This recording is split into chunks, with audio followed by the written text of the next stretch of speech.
여러분 안녕하십니까. 내란 우두머리 혐의를 받는 윤석열 전 대통령에 대한 결심 공판이 다시 열렸습니다. 지난주 금요일에 다 마치지 못하고 오늘 오전부터 재개됐지만 재판은 아직도 진행 중입니다. 서울중앙지법 연결해서 지금 상황 알아보겠습니다. 전현남 기자, 오늘도 재판이 상당히 길어지는 것 같은데 특검의 구형 나왔습니까? 12.3 비상계엄의 핵심 사건인 윤석열 전 대통령의 내란 우두머리 혐의 추가 결심 공판이 이곳 서울중앙지법에서 약 11시간 반째 이어지고 있습니다. 윤 전 대통령 측 변호인단의 의견 진술이 끝나지 않아 아직 특검의 구형은 이뤄지지 않았습니다. 이 재판장은 늦어도 저녁 7시 반까지 의견 진술을 끝내달라고 당부하기도 했는데 이 변호인 8명이 돌아가면서 저녁 8시가 가까워지는 지금까지도 의견 진술을 이어가고 있습니다. 앞서 지난 기일에도 김용현 전 국방장관의 변호인단이 10시간 넘게 진술해 오늘로 추가 기일이 잡혔는데요. 이 재판부가 더 이상의 추가 기일은 없다고 못 박았던 만큼 오늘 시간이 더 걸리더라도 결심 공판은 마무리될 것으로 보입니다. 네, 특검의 구형을 기다리고 있는 상황인데 윤 전 대통령은 오늘 재판에서 어떤 모습이었나요? 네, 오늘 윤 전 대통령은 남색 정장에 넥타이 없이 흰색 셔츠를 입고 입정했는데요. 재판 도중 변호인단과 귓속말을 하거나 눈을 감고 있기도 했습니다. 윤 전 대통령은 오후 재판에서 헌법 전문가 등을 증인으로 세우고 싶었으나 그럴 수 없었다며 이 변호인단의 진술 시간이 길어져도 양해를 부탁한다고 재판장에게 직접 말하기도 했습니다. 법원 안팎의 분위기는 어땠습니까? 네, 오늘이 12.3 비상계엄 핵심 사건인 내란 우두머리 혐의 재판 마지막 날인 만큼 법정으로 향하는 출입 후엔 재판을 방청하려는 시민들이 길게 줄을 서서 대기하는 모습이었습니다. 이 법원 밖에선 태극기와 성조기를 든 윤 전 대통령의 지지자 50여 명이 모여 윤 전 대통령의 이름을 외치기도 했습니다. 지금까지 서울중앙지법에서 SBS 전연남입니다. 오늘 재판에서 윤석열 전 대통령 측은 마지막까지 혐의를 부인했고 수사가 불법이라며 공소 자체를 기각해야 한다고 주장했습니다. 국민에게 호소하기 위한 메시지 계엄이었다는 기존 주장을 반복하며 헌법재판소의 탄핵 결정까지 부정했습니다. 이어서 장훈경 기자의 보도입니다. 윤석열 전 대통령 변호인단은 추가 결심 공판에서 윤 전 대통령이 피고인이 아닌 피해자라며 의견 진술을 시작했습니다. 변호인으로서는 정치를 형사법의 영역으로 부당하게 끌어들인 내란놀이의 억울한 피해자들을 위한 변론도 하고자 하고, 그러면서 비상계엄은 대통령의 고유 권한으로 국회가 옳고 그름을 판단할 수 있지만 사법심사 대상은 안 된다고 주장했습니다. 계엄 담화문에 담겼던 계엄 사유를 다시 언급하며 국민 호소용 메시지 계엄이었다는 기존 주장도 되풀이했습니다. 거대 야당은 헌정사상 처음으로 정부 여당과의 협의도 없이 4조 1천억의 예산을 일방적으로 삭감하여 메시지 계엄을 선포하게 된 것입니다. 헌법재판소의 탄핵 결정은 잘못됐다며 형사재판에 원용해선 안 된다고 강변하기도 했습니다. 변호인은 성명회를 이루면서 자신의 뜻에 따라 파면 결정에 동의할 때까지 다른 재판관에게 결정을 선택하는 명당한 짓을 하였습니다. 재판부가 최근 허가한 공소장 변경도 문제라고 주장했고 검찰과 공수처는 수사권이 없고 특검도 위헌적으로 구성됐다며 무죄를 넘어 공소 자체를 기각해야 한다고 강조했습니다. 증거기록 자체가 전체가 멈추십시오 예상합니다. 변호인단은 계엄 선포가 민주주의 파괴를 막기 위한 대통령의 정당한 결정이라며 심한 탄압에도 지동설을 주장한 요하네스 케플러와 갈릴레오 갈릴레이를 거론하기도 했습니다. 윤 전 대통령은 30분 정도 분량의 최후 진술을 준비한 걸로 알려졌는데 변호인들의 주장처럼 계엄 선포 정당성을 강조할 걸로 예상됩니다. SBS 장훈경입니다. 1년 동안 이어진 내란 재판에서 윤석열 전 대통령은 책임지는 모습보다는 자신의 방어권 행사에 몰두했습니다. 법정에선 본인이 직접 나서 증인들을 공격적으로 추궁했는데 오히려 자신에게 불리한 폭로로 이어졌습니다. 이 내용은 김덕현 기자가 전하겠습니다. 내란 혐의 재판에 대규모 변호인단을 꾸린 윤석열 전 대통령은 지난해 4월 첫 공판부터 1시간 반가량 직접 발언하며 혐의를 전면 부인하는 등 방어권을 적극 행사했습니다. 전직 검사였던 점을 활용한 듯 직접 신문에 나서 증인들을 추궁했지만 이런 압박이 오히려 윤 전 대통령에게 불리한 폭로로 이어졌습니다. 거기서 무슨 시국 얘기할 그런 상황은 아니지 않습니까? 차마 그 말씀을 안 드렸는데 한동훈이하고 일부 정치인들 일부 호명하시면서 당신이 총으로 쏴서라도 죽이겠다고 했습니다. 답변 태도를 지적하며 밀어붙인 게 증인을 자극했고 전 대통령께도 그 말씀 안 하셨으면 제가 그 얘기 안 했을 겁니다. 비상대권 이런 부분들 그걸 제일 지은 것입니다. 공격적으로 신문하다 피고인으로 불리는 수모까지 당했습니다. 대통령 지시마다 이런 거를 저 증인한테 부탁한다는 건 이게 좀 연결이 좀 잘 안 되지 않습니까? 그러면 여인영 사령관이 독자적인 판단으로 내밀지 제가 재판을 시행하니까 피고인 부하에게 책임을 전가하시는 건 아니죠? 지난해 7월 특검의 재구속 이후 16차례 연속 재판에 불출석하면서 보석을 신청하고 위헌 법률 심판과 헌법 소원을 제기하는데 윤 전 대통령은 끝까지 이른바 법기술을 활용하려는 모습으로 일관했습니다. 파급자에게 책임을 미루며 사법 절차마다 불응하면서 전직 국가원수로서 책임지는 모습은 없었고 법률가 자질마저 의심케하는 계기가 됐습니다. SBS 김덕환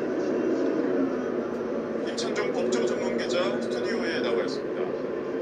임 기자, 보통 한 번 하는 결심 공판을 이번에는 2차례나 했잖아요. 이게 재판 지연을 노린 거란 분석도 있는데 실제 판결 선고도 늦어지는 건가요? 네, 결심 공판을 2번 했다고 해서 판결 선고가 재판부의 원래 계획보다 지연될 가능성은 높지 않습니다.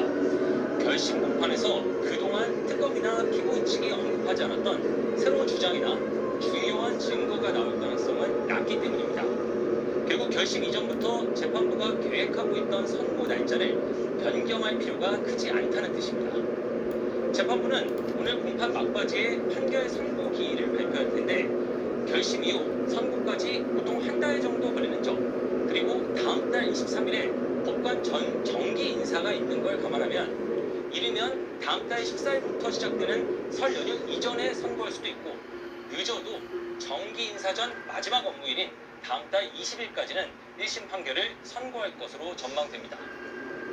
네, 그런데 선고가 지연되는 것도 아니면 실익이 없을 것 같은데 왜 변호인들도 이런 필리버스터급 변론을 한 거죠?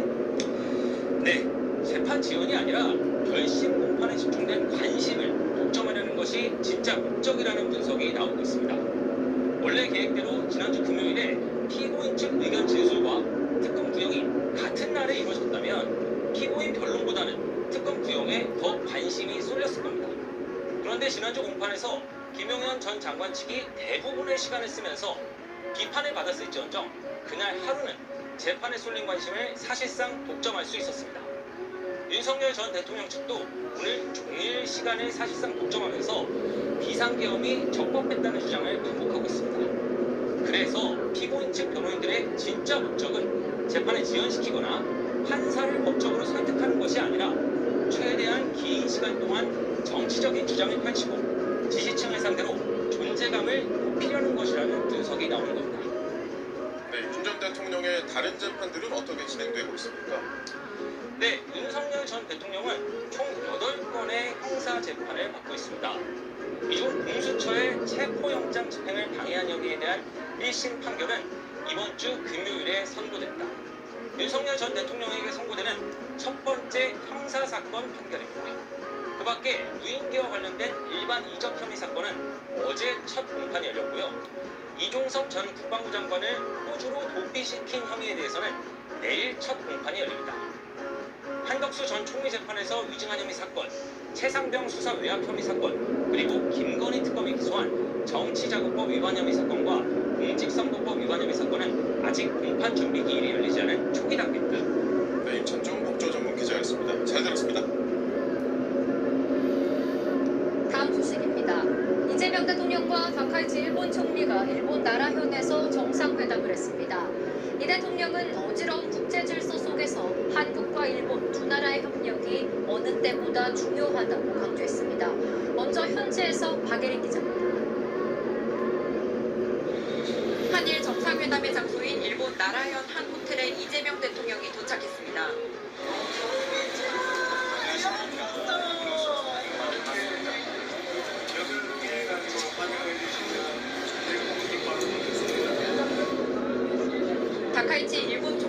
본부 밖까지 나와서 맞는 특별한 환대에 나선 겁니다. 회담 시작 전 다카이치 총리는 양국 국기에 목 인사를 하면서 예를 표하기도 했습니다. 지난해 11월 경주 에이펙 정상회의에 이어서 2달 만에 마주한 한일 정상은 1시간 27분 동안 회담했습니다. 미중 경쟁, 중일 갈등과 같은 최근 국제정세와 관련해 이 대통령은 어지러운 국제질서 속 협력을, 다카이치 총리는 전략적으로 중요한 관계의 발전을 서로에게 화두로 던졌습니다. 어지러운 국제 질서 속에서 손 꼭 잡고 함께 가면 더 나은 미래를 확실하게 만들 수 있다고 믿습니다. 日韓関係の戦略的重要性について共通認識のもと日韓関係をさらなる高みに、発展させる年としていきたいと、願っております。 이 대통령은 과거사 문제와 관련해 아픈 과거의 경험을 언급한 뒤 국교가 정상화된 지 환갑인 60년이 지났다는 점을 환기하며 양국이 성장과 발전 과정에서 서로에게 큰 힘이 됐다는 건 부인하지 못할 사실이라고 했습니다.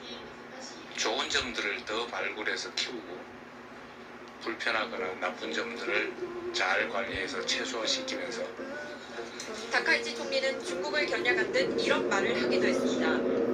両国が地域の安定に連携して、役割を果たしていくべきという考えを新たにしました。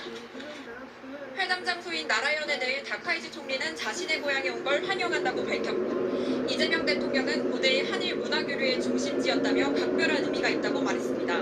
오사카에서 SBS 박인입니다. 중일 갈등이 커진 상황에서 한일 정상이 마주 앉은 만큼 이번 회담에 관심이 집중됐습니다. 공동 언론 발표에서 이 대통령은 한중일 간 소통과 협력의 필요성을 언급하는 데 그쳤고 다카이치 총리는 중국을 겨냥한 듯 공급망 협력을 깊이 논의했다고 말했습니다. 한일 양국은 또 일제강점기 당시 탄광사고로 숨진 희생자 유해에 대한 D&A 감정을 함께 추진하기로 했습니다. 이어서 강민우 기자입니다. 단언컨대 이걸로 미세혈관 속 묵은 찌꺼기 안 뚫린다. 전량 판매 중단하겠습니다. 단 5일이 정상회담 직후 이어진 공동 언론 발표에서 이재명 대통령과 다카이치 일본 총리는 중일 갈등 자체를 직접적으로 거론하진 않았고 영내 안정이나 평화와 같은 외교적 표현을 썼습니다. 한일, 한미일 3국 협력의 중요성의 뜻을 같이 했는데 한중일 문제와 관련해선 이 대통령은 3국의 소통에 무게를 뒀습니다.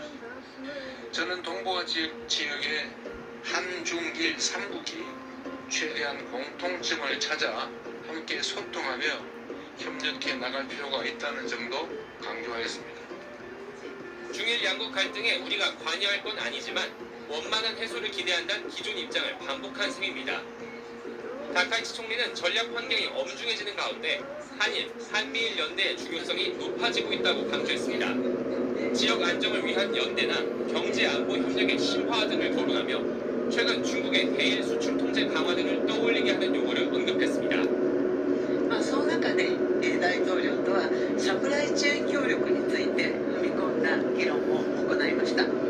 한일 정상은 일제강점기였던 1942년 일본 조세이 탄광 사고로 수몰된 183명의 한국인과 일본인에 대한 유해 감정을 함께 추진하기로 했습니다.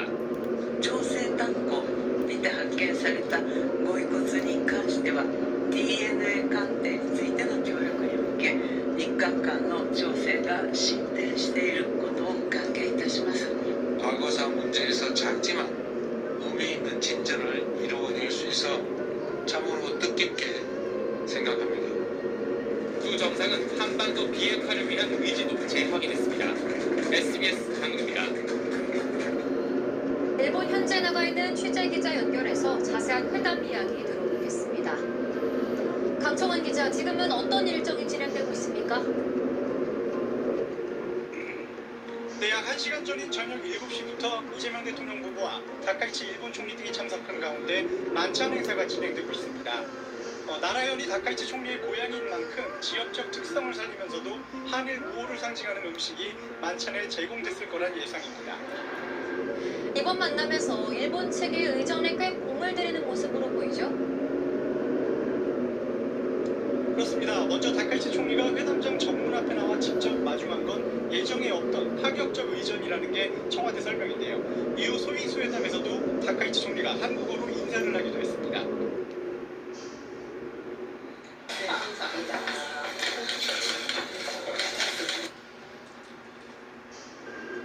네, 다카이치 총리는 외국 정상을 나라연으로 초청하는 건 이 대통령이 처음이라고 설명하기도 했습니다.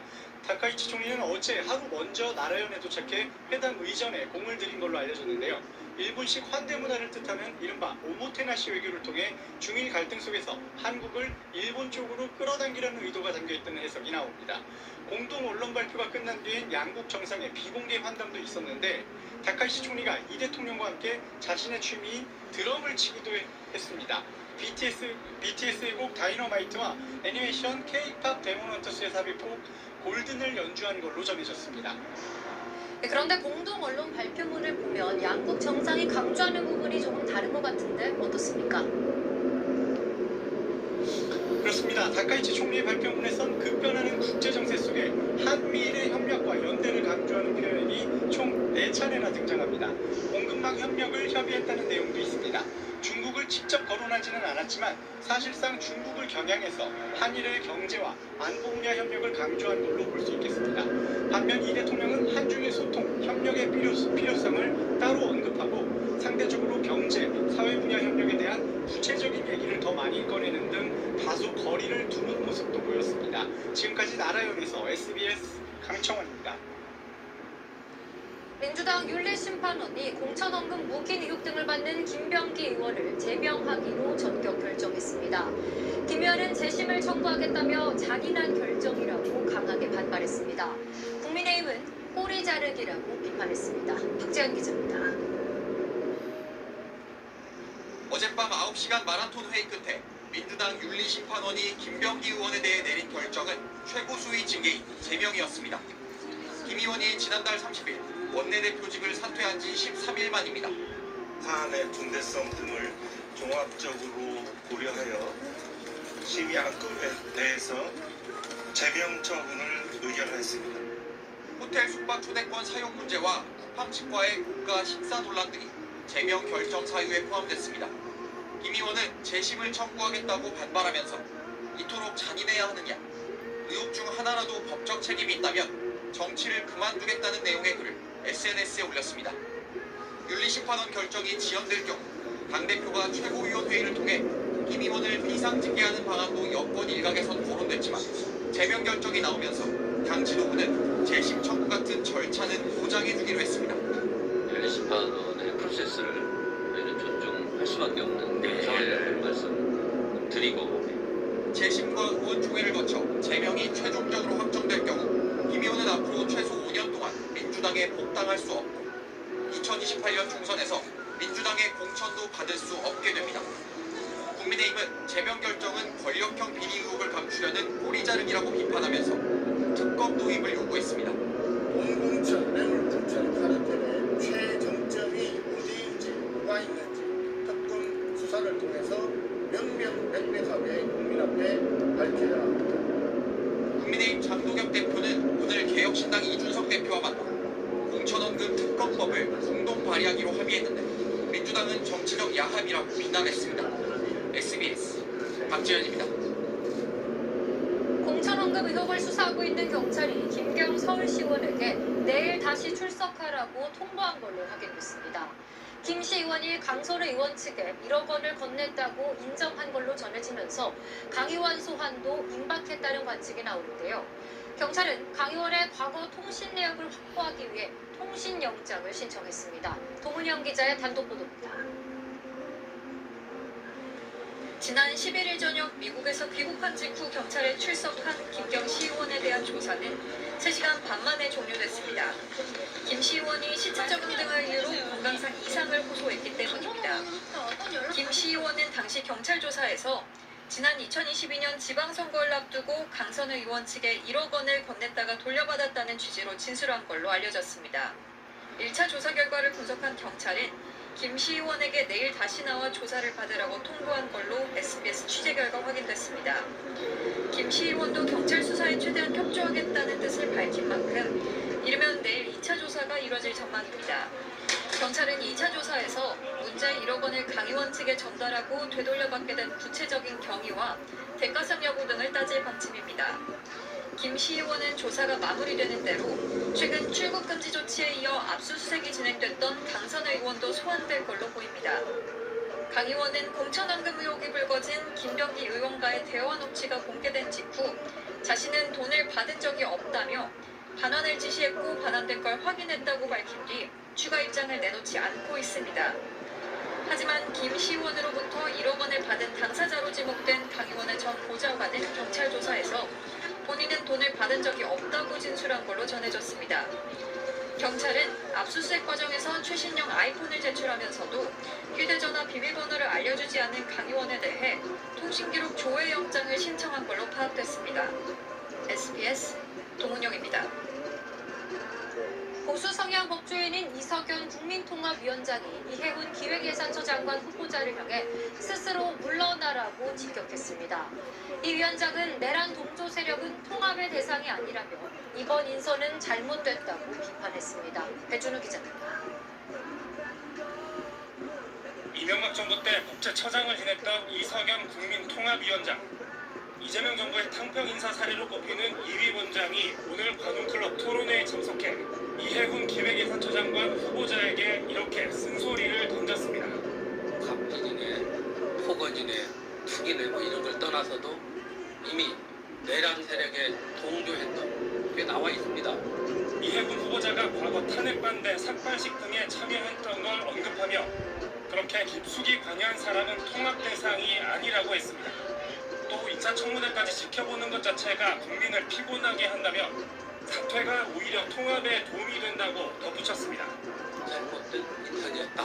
본인이 이런 상황에서는 여러 가지 면에서 스스로 물러나는 길을 택하는 것이 국민 통합에도 도움이 된다. 이석연 위원장은 이해훈 후보자의 인선을 강행하는 건 정부가 내란관한 공무원을 조사하는 TF를 꾸린 상황과도 모순이라며 이재명 대통령이 통합 차원에서 이 후보자를 발탁한 건 높이 평가하지만 이후 검증 과정에 문제가 있었으니 참모들이 이 대통령에게 직언을 해야 한다고 말하기도 했습니다. 이 위원장은 민주당이 추진 중인 2차 종합특검법에 대해선 정치 보복으로 비칠 수 있다고 또 법 왜곡죄 도입 문제에 대해선 문명국의 수치라고 성토했습니다. 이런 가운데 여야는 오는 19일로 예정된 이해훈 후보자에 대한 국회 인사청문회에 한국부동산은 청약관리부장 등 4명의 증인을 부르기로 했습니다. SBS 배준호입니다. 영하의 추위가 몰아쳤던 오늘 아침 출근길 버스 타러 갔다가 당황하신 분들 많으실 겁니다. 서울 시내버스 노사가 입장차를 좁히지 못하면서 7,000대가 넘는 버스가 오늘 하루 운행을 멈췄습니다. 버스 전용 차로는 텅 비었고 지하철은 인파가 몰려 평소보다 더 혼잡했습니다. 파업 첫날 상황을 재유원 기자가 취재했습니다. 버스 파업 소식을 미처 몰랐던 출근길 시민들은 당혹감을 감추지 못했습니다.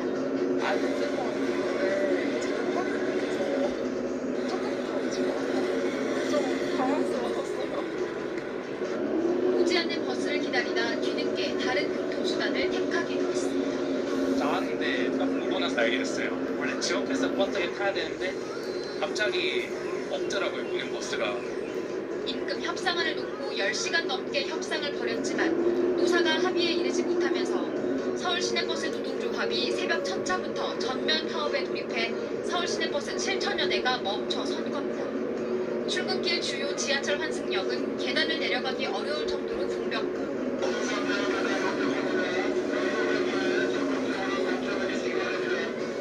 전날보다 이용객이 16% 넘게 늘면서 지하철 승강장엔 평소보다 긴 줄이 늘어섰습니다.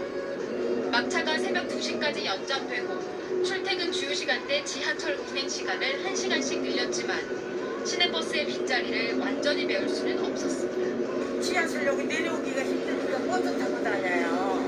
이 버스가 안 다니니까 이걸 타고 가야 되잖아요. 서울 시내 25개 자치구는 지하철역까지 연결되는 무료 셔틀버스도 투입했습니다. 서울시는 시민 불편 최소화를 위해 비상대책본부를 구성하고 파업이 끝날 때까지 비상수송 대책을 이어갈 방침입니다. SBS 최희원입니다. 버스 파업으로 퇴근길 상황은 어떤지 서울 지하철 여의도역에 나가 있는 취재기자 연결하겠습니다. 권민규 기자, 여의도역은 평소 평소에도 사람이 많은 곳인데요. 퇴근길 상황 어땠습니까? 네, 퇴근길 시민들로 이곳 여의도역 승강장은 조금 전까지 사람들이 꽉 들어찬 상태였습니다. 저녁 8시가 지난 지금도 많은 시민들이 역사로 들어서고 있는데요. 한꺼번에 직장인들이 몰리면서 한때 역사 바깥까지 긴 줄이 늘어선 모습도 볼 수 있었습니다. 서울 지하철 막차는 내일 새벽 2시까지 연장 운행하는데요. 밤 늦게까지 지하철을 찾는 시민이 평소보다 많을 걸로 예상됩니다. 네, 노사가 하루빨리 타협점을 찾아야 할 텐데요. 입장차는 여전합니까? 현재 치과 상담실장으로 일하는 제가 임플란트를 저렴하게 받는 방법을 네, 노조는 협상이 타결될 때까지 무기한 총파업을 이어간다는 입장인데요. 노사 양측은 내일 오후 3시에 다시 만나 협상을 재개하는 걸로 확인됐습니다. 서울시내버스 노사는 임금 인상안을 놓고 평행선을 달리고 있었습니다. 재작년 말 대법원이 정기 상여금을 통상임금에 해당한다고 판단한 데 따라 임금 인상분을 정하는데 사측은 6에서 7%를, 노조는 12.85% 인상을 주장하는 등 산정 방식을 놓고 양측의 의견차가 큽니다. 사측은 상여금을 기본급에 포함하는 임금체계 개편을 전제로 전체 임금 10.3% 인상을 제시했지만 노조는 받아들일 수 없다며 임금체계 개편 없는 3% 인상을 요구했습니다. 대법원의 판결에 따른 임금 인상은 향후 별도의 소송으로 정하자는 입장인 겁니다. 하지만 사측은 올해 임금 3% 인상 이후 통상 임금까지 반영하면 20% 가까이 오르게 된다며 난색을 표하고 있습니다. 서울지방노동위원회 조정위원들의 중재도 실패했는데 내일 오후에 다시 만나는 양측이 의견차를 좁힐 수 있을지 주목됩니다. 지금까지 서울지하철 여의도역에서 SBS 권민규입니다. 금지 성분이 함유된 애경산업의 치약이 3년 동안 국내에 판매됐다는 소식 전해드렸는데요. 저희가 그 수량을 확인해보니 2,500만 개에 달하는 것으로 파악됐습니다. 금지 성분이 어떻게 치약에 들어갔는지는 여전히 석연치 않습니다. 한성희 기자의 단독 기사 먼저 보시고 기자와 자세한 이야기 나눠보겠습니다. 애경산업의 2080 치약 중 사용 금지 성분 트리클로산이 함유된 건 6종. 지난 2023년 4월부터 중국에서 수입된 이 치약들에 대해 애경은 지난 5일 회수에 들어갔는데 그 사이 2,500만 개가 팔린 것으로 확인됐습니다. 수입된 수량은 약 3,100만 개이고 우리가 가지고 있는 재고를 제외하면 유통 물량이 될 텐데 약 2,500만 개로 2,500만 개 가운데 82%는 주로 여행용 세트에 들어가는 소용량 제품이고 가정에서 쓰는 투기형 치약은 18%, 450만 개 정도로 조사됐다고 애경 측은 설명했습니다. 앞서 식약처는 호르몬 분비교란 등 의외성 논란이 잇따르자 10년 전인 지난 2016년 트리클로산의 구강용품 사용을 금지했습니다. 어떤 유해가 있을지 불확실한 성분이기 때문에 금지했는데 제발 방지를 하는 것이 핵심이지 않나. 중국 제조사 도미는 생산 설비를 세척하는 용도로 트리클로산을 사용했고 같은 시설에서 다른 치약도 생산하다 보니 트리클로산이 섞여 들어간 것 같다는 취지로 애경에 해명한 걸로 파악됐습니다. 문제의 치약에서 검출된 트리클로산 성분은 치약 중량 기준 최대 0.15%. 트리클로산은 향균 효과가 좋으면서도 원가가 저렴한 것으로 알려져 의도적으로 넣었을 가능성도 배제할 수 없습니다. 녹색소비자연대는 회수 대상 제품의 사용을 즉시 중단하고 피해가 의심되면 소비자 상담센터 등을 통해 신고할 것을 소비자에게 권유했습니다. 이 내용 취재한 한성희 기자와 궁금한 점 더 짚어보겠습니다. 한 기자, 내 집에 있는 치약에 이 금지 성분이 포함됐는지 아닌지 어떻게 알 수 있나요? 제가 치약을 직접 갖고 나왔습니다. 이게 애경산업이 회수하고 있는 치약 6종 가운데 2종인데 지난주에 구입한 겁니다. 네. 2080 치약은 종류가 굉장히 다양하고 비슷비슷해서 집에 있는 치약이 회수 대상인지 이름만으로는 구분하기 어렵습니다. 치약 겉면을 보시면요. 문제의 치약은 뒷면에 제조사가 영문으로 도미, 그러니까 DOMY라고 적혀있고 제조국도 메이드 인 코리아가 아닌 메이드 인 차이나라고 되어 있습니다. 네. 그렇다면 소비자 피해 보상은 언급되는 게 있습니까? 네, 트리클로산 성분은 갑상선 호르몬이나 성호르몬 분비를 교란할 수 있는데 당장 몸에 문제가 나타나는 건 아닙니다. 치약 종류도 다양하다 보니 지금까지 2,500만 개나 팔렸지만 본인이 문제의 치약을 쓴 건지 모르는 분이 많으실 겁니다. 저희가 애경산업 측에 보상 계획이 있는지 물어봤는데 현재로선 회수와 환불에 만전을 기하고 있다면서 보상 여부에 대해선 언급하지 않았습니다. 3년간 무르서온 소비자 입장에선 환불만 해준다고 하면 억울하겠죠. 소비자 단체는 책임 소재와 범위를 가리기 위해서라도 애경 산업이 수입할 때 제대로 검증했는지, 또 언제 처음 알아서 어떻게 조치했는지 등을 시각주가 서둘러 조사해야 한다고 강조합니다. 말씀하신 것처럼 2,500만 개라면 상당히 많이 팔린 건데 이 애경 산업이나 식약처 조치에는 문제가 없나요? 3년간 그것도 2,500만 개나 팔렸는데 이제서야 금지 성분이 함유된 게 확인됐다. 소비자로선 이해하기 힘들죠. 애경은 치약을 수입할 때 트리클로산이 검사 대상에 포함되지 않아 확인이 어려웠다는 입장입니다. 그러면서도 중국 업체와 계약할 때는 트리클로산을 넣지 말라고 미리 알렸다고 주장했는데, 그럼 이번엔 왜 검사했고 이전에는 왜 검사를 안 했는지 의문점이 남습니다. 식약처는 2016년 트리클로산 사용 금지 조치 이후 지난 2024년에 수입 치약 6개, 지난해엔 국내 유통되는 30개 치약을 조사했지만 트리클로산은 검출되지 않았다고 밝혔습니다. 2,500만 개가 팔릴 때까지 보건당국이 전혀 손을 쓰지 못한 셈입니다. 네, 한성희 기자 후속 보도도 기대하겠습니다. 잘 들었습니다. 다음 소식입니다. 무면허 킥보드 사고가 끊이지 않는 가운데 킥보드를 빌려주는 업체도 책임에서 자유로울 수 없다는 경찰 판단이 나왔습니다. 경찰은 업체가 사실상 무면허 운전을 방조했다고 보고 처음으로 업체와 업체 대표를 검찰에 송치했습니다. 보도에 유수환 기자입니다. 지난해 10월 경기 남부권역에서 경찰이 대대적인 전동 킥보드 불시 단속에 나섰습니다. 출입문하면서 중학교 1학년? 1학년? 인증은 어떻게 하시나요? 면허가 있어야 되잖아요. 운전면허가 없는 중학생이었습니다. 또 다른 단속 현장. 헬멧 미착용 운전자를 붙잡았는데 이번엔 면허가 없는 고등학생이었습니다. 단속 결과를 분석한 경찰은 경기 남부 지역에서 가장 많이 적발된 전동 킥보드 대여 업체를 수사했습니다. 경찰 조사 결과 서울과 부산 일부 지역을 빼고는 면허 인증 절차 없이 대여해줬는데, 현행법상 전동 킥보드는 2종 원동기나 자동차 면허를 가진 만 16살 이상만 탈 수 있습니다. 경찰은 해당 업체와 업체 대표를 지난주 검찰에 송치했습니다. 무면허 운전 방조 혐의로 처벌한 첫 사례입니다. QR코드 찍어보면 진행이 돼버리기 때문에 누구나 바로 이용을 할 수 있게 돼 있고, 그때 있었던 미성년자들의 진술 또한 바로바로 이용해서 탔다. 재작년 전동 킥보드 등 개인형 이동장치 사고의 52%가 무면허 운전이었습니다. 지난해 10월엔 인천에서 중학생이 무면허로 몰던 전동 킥보드에 치여 2살 배기 아이를 보호하려던 30대 엄마가 중태에 빠지기도 했고, 보호자와 함께 산책 나온 강아지가 무면허 중학생이 몰던 킥보드에 들이받치기도 했습니다. SBS 유수환입니다. 이런 반정부 시위 참가자들이 가까운 거리에서 총을 맞고 숨졌다는 증언이 나왔습니다. 이란 정부가 시위대를 처형하듯이 근접 사격했다는 겁니다. 군사적 개입을 시사해온 미국이 이란에 있는 미국인들에게 대피를 권고한 가운데 다급해진 이란은 핵협상 카드를 꺼내들었습니다. 박상은 기자가 보도합니다.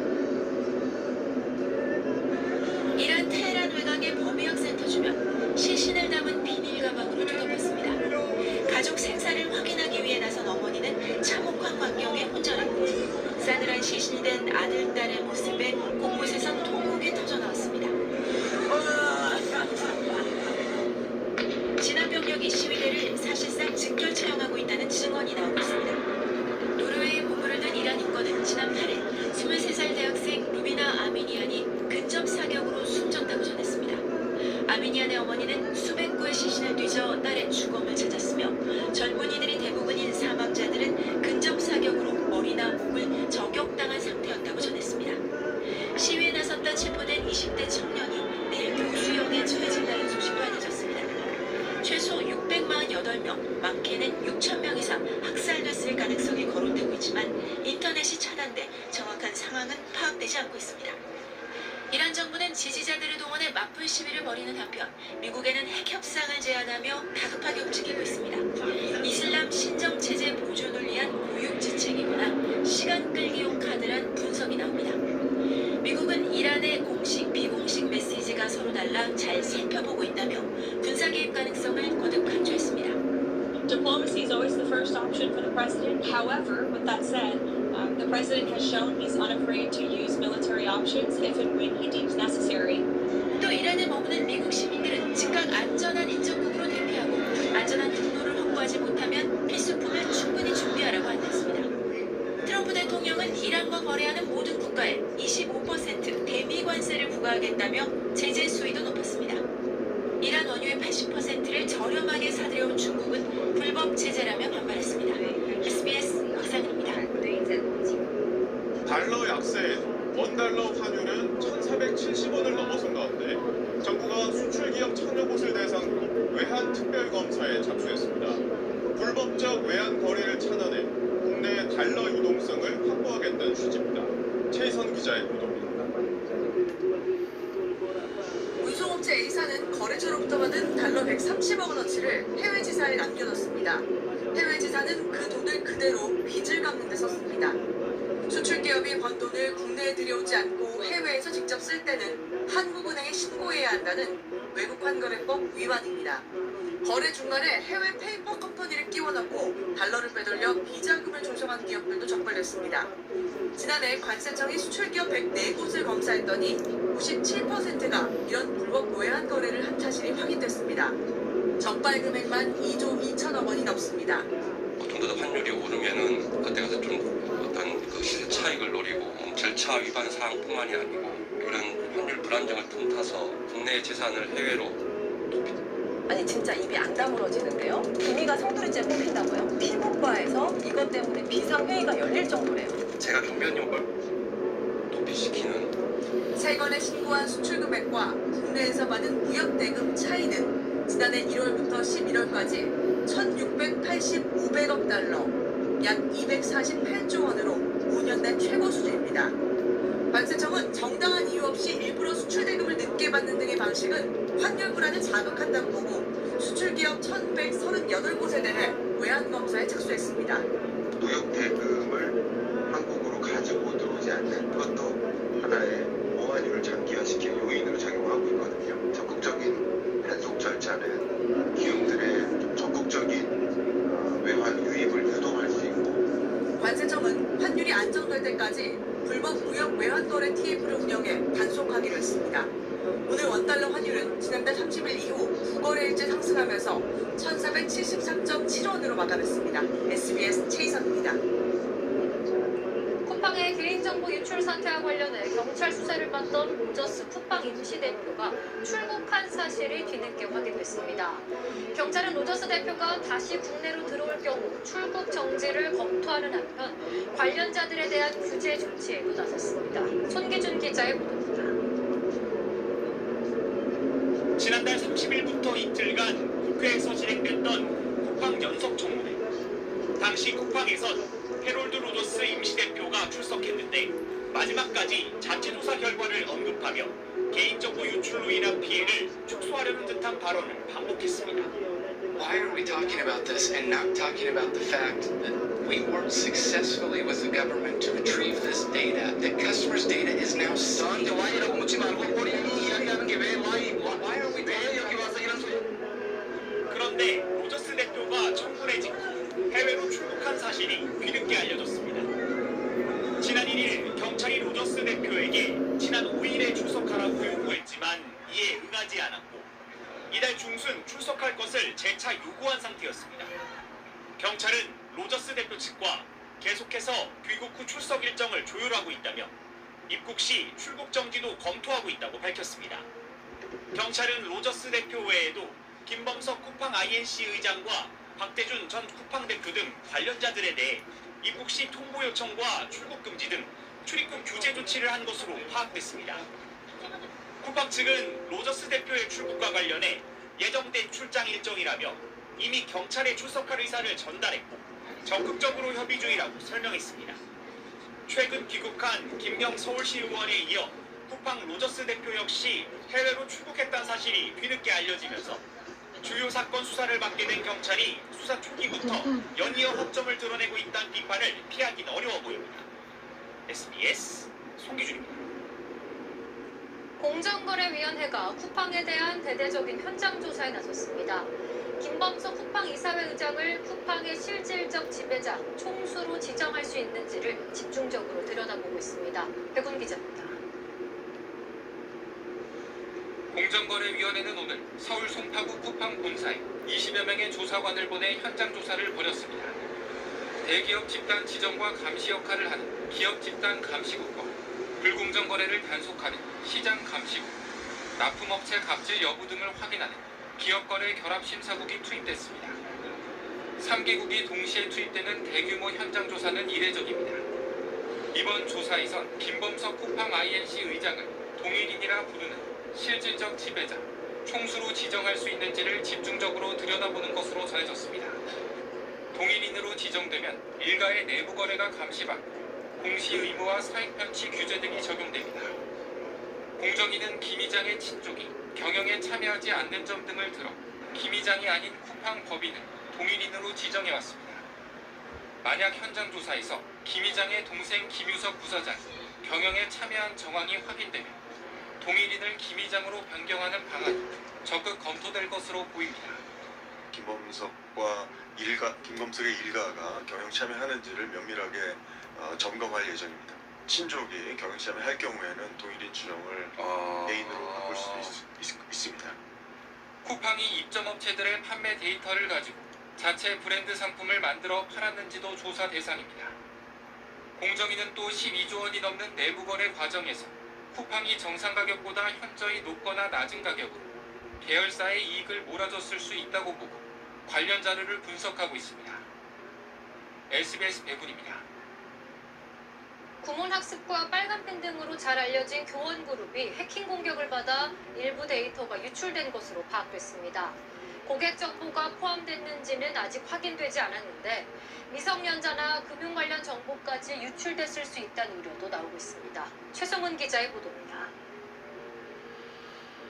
경기 하남에 사는 제보자는 지난 10일 예약한 여행 상품을 확인하러 교원 여행사 홈페이지에 접속했다가 당황했습니다. 서비스 장애 안내라는 교원의 공지문이 떠있을 뿐 아무것도 확인할 수 없었기 때문입니다.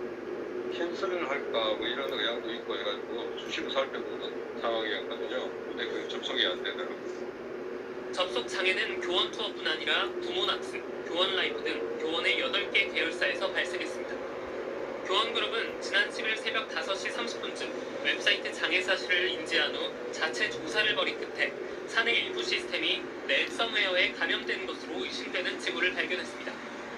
랜섬웨어는 시스템이나 데이터를 사용할 수 없게 잠그거나 암호화하고 이를 인질로 금전을 요구하는 악성 프로그램인데 교원은 협박 행위가 실제로 있었다고 적은 신고서를 한국인터넷진흥원에 제출했습니다. 관련 내용을 접수한 개인정보보호위원회는 조사에 착수했습니다. 교원그룹은 내부망을 분리하고 외부 접근을 차단했다며 유출 규모와 고객 정보 포함 여부를 면밀히 조사하고 있다고 설명했습니다. 어떤 정보가 얼마나 유출됐는지는 아직 파악되지 않았습니다. 그러나 부모낙습의 누적 회원만 900만 명에 달하는 만큼 미성년자의 정보까지 유출된 것 아니냐는 불안감이 커지고 있습니다. 또 여행과 상조 등 교원이 다양한 사업을 하고 있어 대규모 정보 유출 사고로 확대될 수 있다는 우려도 나옵니다. SBS 최승훈입니다. 서울 서부지법 폭동 배후로 지목된 전광훈 사랑제일교회 목사에 대한 구속심사가 오늘 열렸습니다. 서부지법에 나가 있는 취재기자 연결하겠습니다. 배성재 기자, 오전부터 구속심사가 진행됐는데 결과 나왔습니까? 네, 전광훈 목사의 구속영장 실질심사는 오전 10시 반부터 이곳 서울 서부지법에서 진행되고 있습니다.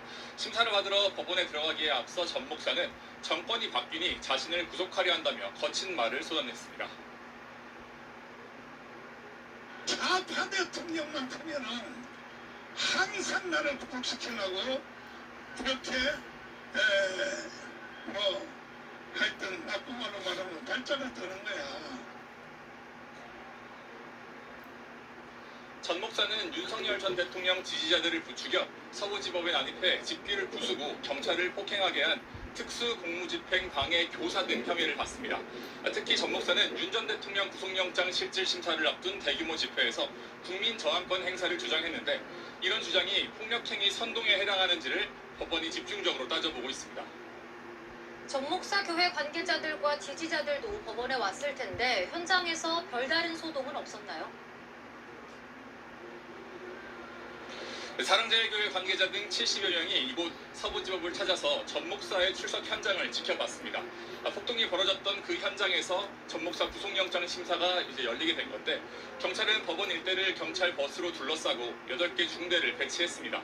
법원도 출입 감시를 강화하는 등 삼엄한 분위기가 유지되고 있습니다. 전 목사 지지자들은 구속 여부가 정해질 때까지 전 목사가 대기 중인 서울 성북경찰서에서 기다릴 예정입니다. 지금까지 서울 서부지법에서 SBS 회성재입니다.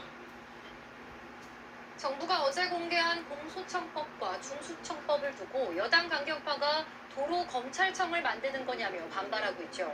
그러자 이재명 대통령이 여당의 의견을 정부가 수렴하라고 오늘 지시했는데 민주당 정청래 대표가 입법권은 국회에 있다며 정부안을 수정하겠다고 밝혔습니다. 김관진 기자의 보도입니다.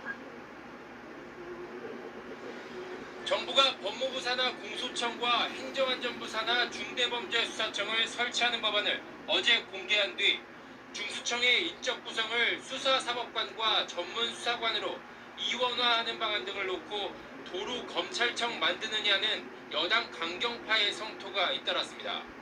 그러자 청와대는 이재명 대통령이 당에서 충분한 논의와 수기가 이루어지고 정부는 그 의견을 수렴하라고 지시했다고 밝혔습니다.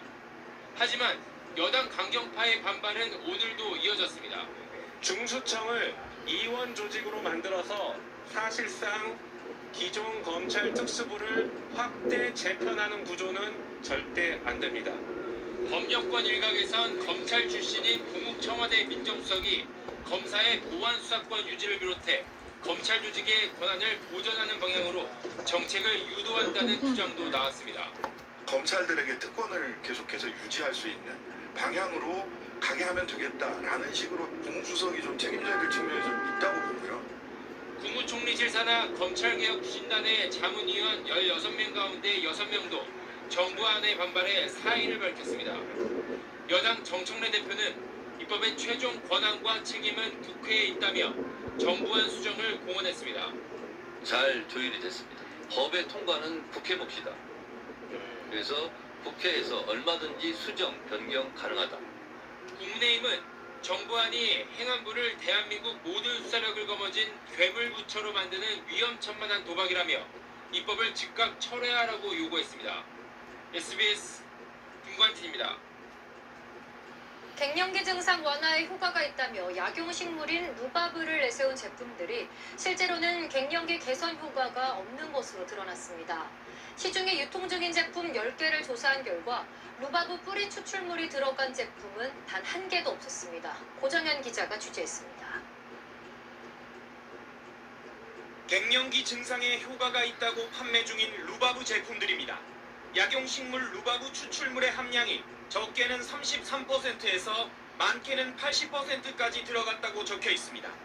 루바브는 뿌리 추출물에 기능성 지표 성분인 라폰티신이 함유돼 안면 홍조나 우울감 등 갱년기 증상을 완화하는 데 도움을 주는 것으로 알려졌습니다. 그런데 한국소비자원이 시중에 유통 중인 루바브 일반 식품 10개를 조사한 결과 뿌리 추출물이 들어간 건 단 하나도 없는 것으로 확인됐습니다. 그러다 보니 지표 성분인 라폰티신 함량은 인정 규격의 1%에도 못 미친 것으로 조사됐습니다. 라폰티신에 대한 조사 결과 해당 성분은 검출되지 않거나 1일 섭취량 기준으로 0.03mg 이하 수준으로 확인되었습니다. 소비자원은 10개 제품 모두 기능성을 인정받은 바가 없어 효능과 효과를 기대하기 어렵다고 밝혔습니다. 이번에 적발된 10개 제품 중 8개는 일반 식품이면서도 갱년기 영양제, 콜레스테롤 수치 조절 등으로 홍보하며 건강기능식품인 것처럼 포장하기도 했습니다. 명백한 부당 광고입니다. 일반 식품은 건강기능식품보다 상대적으로 저렴한 가격에 팔립니다. 소비자원은 해당 제품 판매자에게 부당 광고를 삭제 또는 개선하도록 권고했고 식약처에는 해당 제품에 대한 점검을 요청할 계획입니다. SBS 고정현입니다.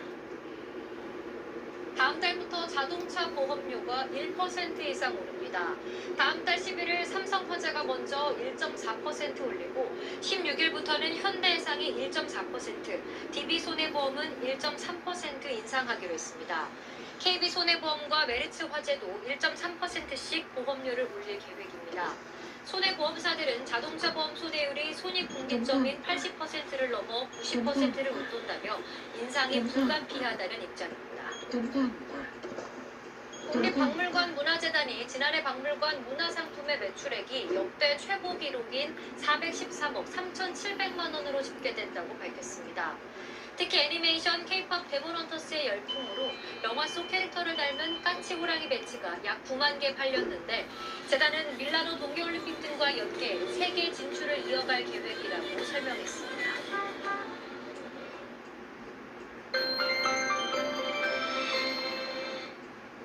내일 아침은 옷차림 따뜻하게 하셔야겠습니다. 또다시 중부와 일부 영남 지역에 한파주의보가 내려진 가운데 내일 가평과 철원이 영하 15도로 오늘보다 10도가량이 또 떨어지겠고 서울도 영하 9도의 강추위가 예상됩니다. 그래도 낮에는 기온이 영상권을 회복하면서 모레는 추위가 주춤하겠습니다. 다만 모레 오전에 중부를 중심으로 비가 조금 내리겠고요. 강원도에는 눈이 오는 곳도 있겠습니다. 한편 대기가 매우 건조한 동쪽 지역, 강원 산지는 내일도 바람이 강하게 불겠습니다. 산불 조심하셔야겠습니다. 내일 오후부터는 하늘이 흐려지면서 수도권과 강원도에는 빗방울 떨어지거나 눈이 날리겠습니다. 남부지방도 아침에 영하권 추위가 매섭겠지만 낮 기온은 10도 가까이 크게 오르겠습니다. 모레는 추위 대신에 서쪽 지역 중심으로 먼지 농도가 높아지겠습니다. 날씨였습니다. 8시 뉴스 마칩니다. 시청해주신 여러분 고맙습니다.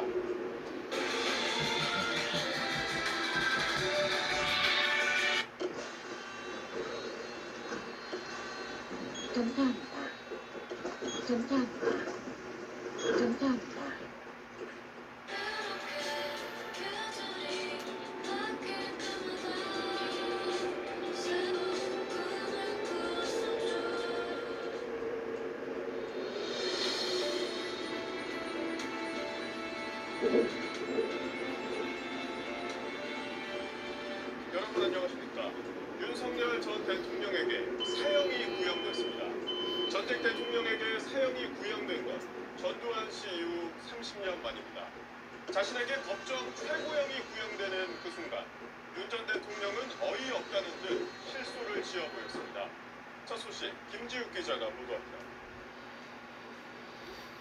피고인 윤석열에게 사형을 구형합니다. 어젯밤 9시 35분 자신에게 사형이 구형되자 윤석열 전 대통령은 검사석을 바라보며 헛웃음을 지었습니다. 옆에 있던 윤갑근 변호사도 웃음을 보였고 윤 전 대통령 지지자들이 방청석에서 일제히 욕설을 내뱉자 재판장이 제지에 나섰습니다. 정숙해 주세요. 예, 정숙해 주십시오. 재판 시작부터 약 9시간이 넘는 마라톤 의견 진술 중 대부분 눈을 감고 있던 윤 전 대통령은 특검팀의 구형 논고가 시작되자 주변을 두리번거리거나 옆에 앉은 변호인들과 대화를 나누는 등 집중하지 못하는 모습을 보였습니다. 특검팀은 약 30분에 걸쳐 윤 전 대통령의 비상계엄 선포를 국가 안전과 국민 생존을 본질적으로 침해한 반국가적 범죄로 규정했고 법정 최고형인 사형을 구형하며 마무리했습니다. 이어 특검팀은 내란 중요임무 종사 혐의로 기소된 나머지 7명에 대한 구형도 진행했습니다. 비상계엄 2인자로 평가받는 김용현 전 국방장관에게는 재판부에 무기징역 선고를 요청했고 피고인 윤석열과 마찬가지로 개업 선포 이후 국가와 사회에 엄청난 피해와 해악을 초래한 이 사건 내란 범행을 진지하게 반성하거나 사과한 사실이 없습니다. 노상원 전 정보사령관에게는 징역 30년, 김용근 전 정보사 대령에게는 징역 15년을 구형했습니다. 국회 공세와 체포조 파견 혐의를 받는 조지호 전 경찰청장과 김봉식 전 서울경찰청장 등 경찰 간부들에게도 각각 징역 10년에서 20년형을 구형했습니다. 윤 전 대통령 등 내란 혐의 피고인들에 대한 1심 선고는 다음 달 19일 오후 3시에 이뤄질 예정입니다. SBS 김지욱입니다. 특검이 윤 전 대통령에게 무기징역이 아닌 사형을 구형한 건 전두환 노태우 씨보다 더 엄정하게 처벌해야 한다는 판단이 있었기 때문입니다. 감경 사유가 전혀 없었다는 점도 주요 근거였습니다. 조문석 특검은 결심 공판이 진행 중이던 어제 저녁까지도 최종 구형량을 고심한 걸로 파악됐습니다. 이어서 신용일 기자입니다.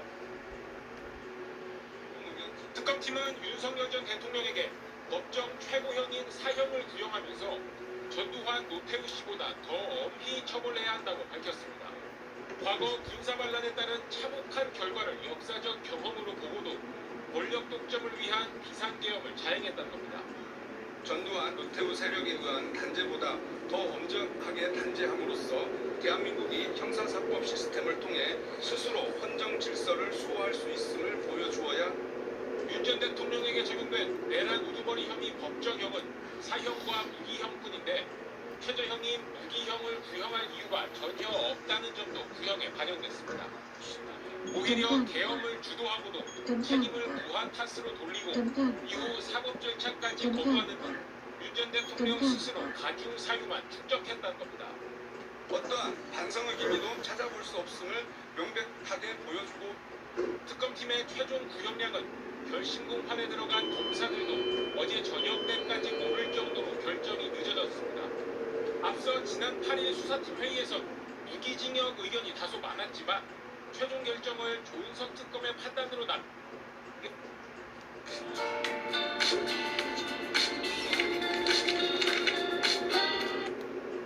남겼고 주 특검이 고심 끝에 어제 저녁 사형 구형을 결심한 걸로 파악됐습니다.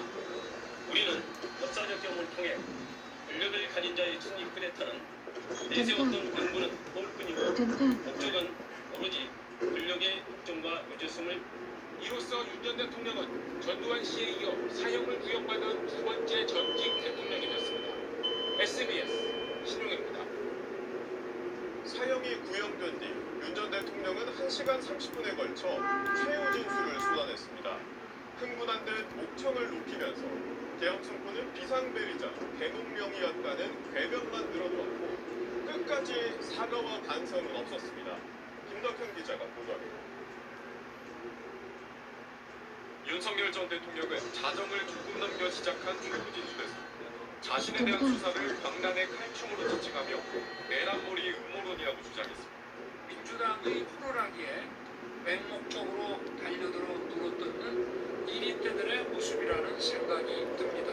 숙청과 탄압으로 상징되는 광란의 칼춤 속에서도 그러면서 비상계엄 선포가 정당했다는 계몽령 주장을 또다시 꺼내들었고 망국적인 국회 독재에 이제는 주권자인 국민을 상대로 비상벨 울릴 수밖에 없다고 생각합니다. 계엄 이후 벌어진 극심한 공론 분열을 아전 인수식으로 해석하는 궤변까지 선보였습니다. 탄핵 반대 여론이 높아지고 국민들이 계몽됐다면서 응원해주는 걸 보고 내가 울린 비상벨이 그래도 효과가 있구나. 제대로 정신 차리고 알게 되면 나라는 구할 수 있다. 계엄을 막으러 나왔던 시민들을 호도하고 말하는 등 사실 왜곡도 서슴지 않았습니다. 국회 마당에 수천 명의 군중에 둘러싸여 폭행을 당했습니다. 폭도들한테 그렇게 폭행당하고 그럼에도 불구하고 대응해서 물리를 행사 안 하고. 그러면서 전두환, 노태우 씨와 자신은 결이 다르다고 강변했습니다. 친위 쿠데타를 이렇게 하는 거 보셨습니까?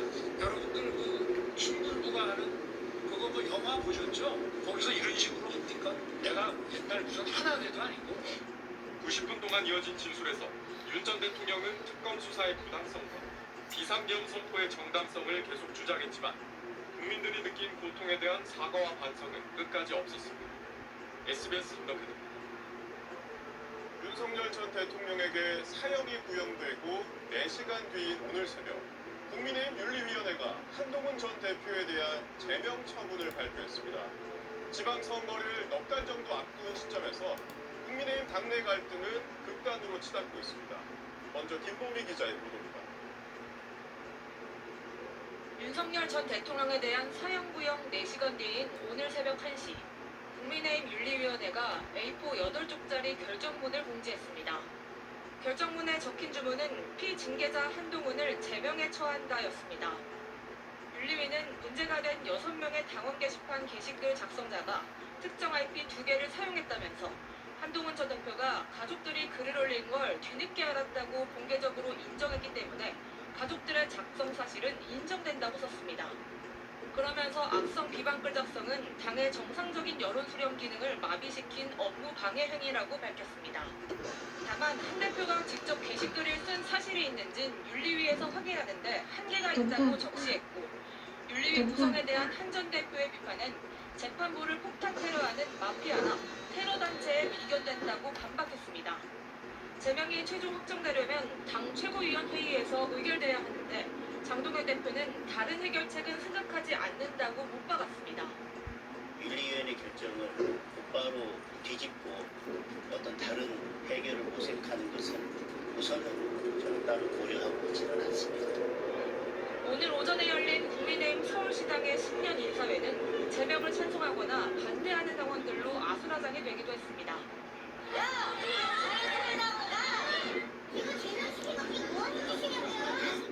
여러분, 다투실 필요가 없습니다. 참석자들 사이 고성으로 험악한 분위기도 연출됐습니다.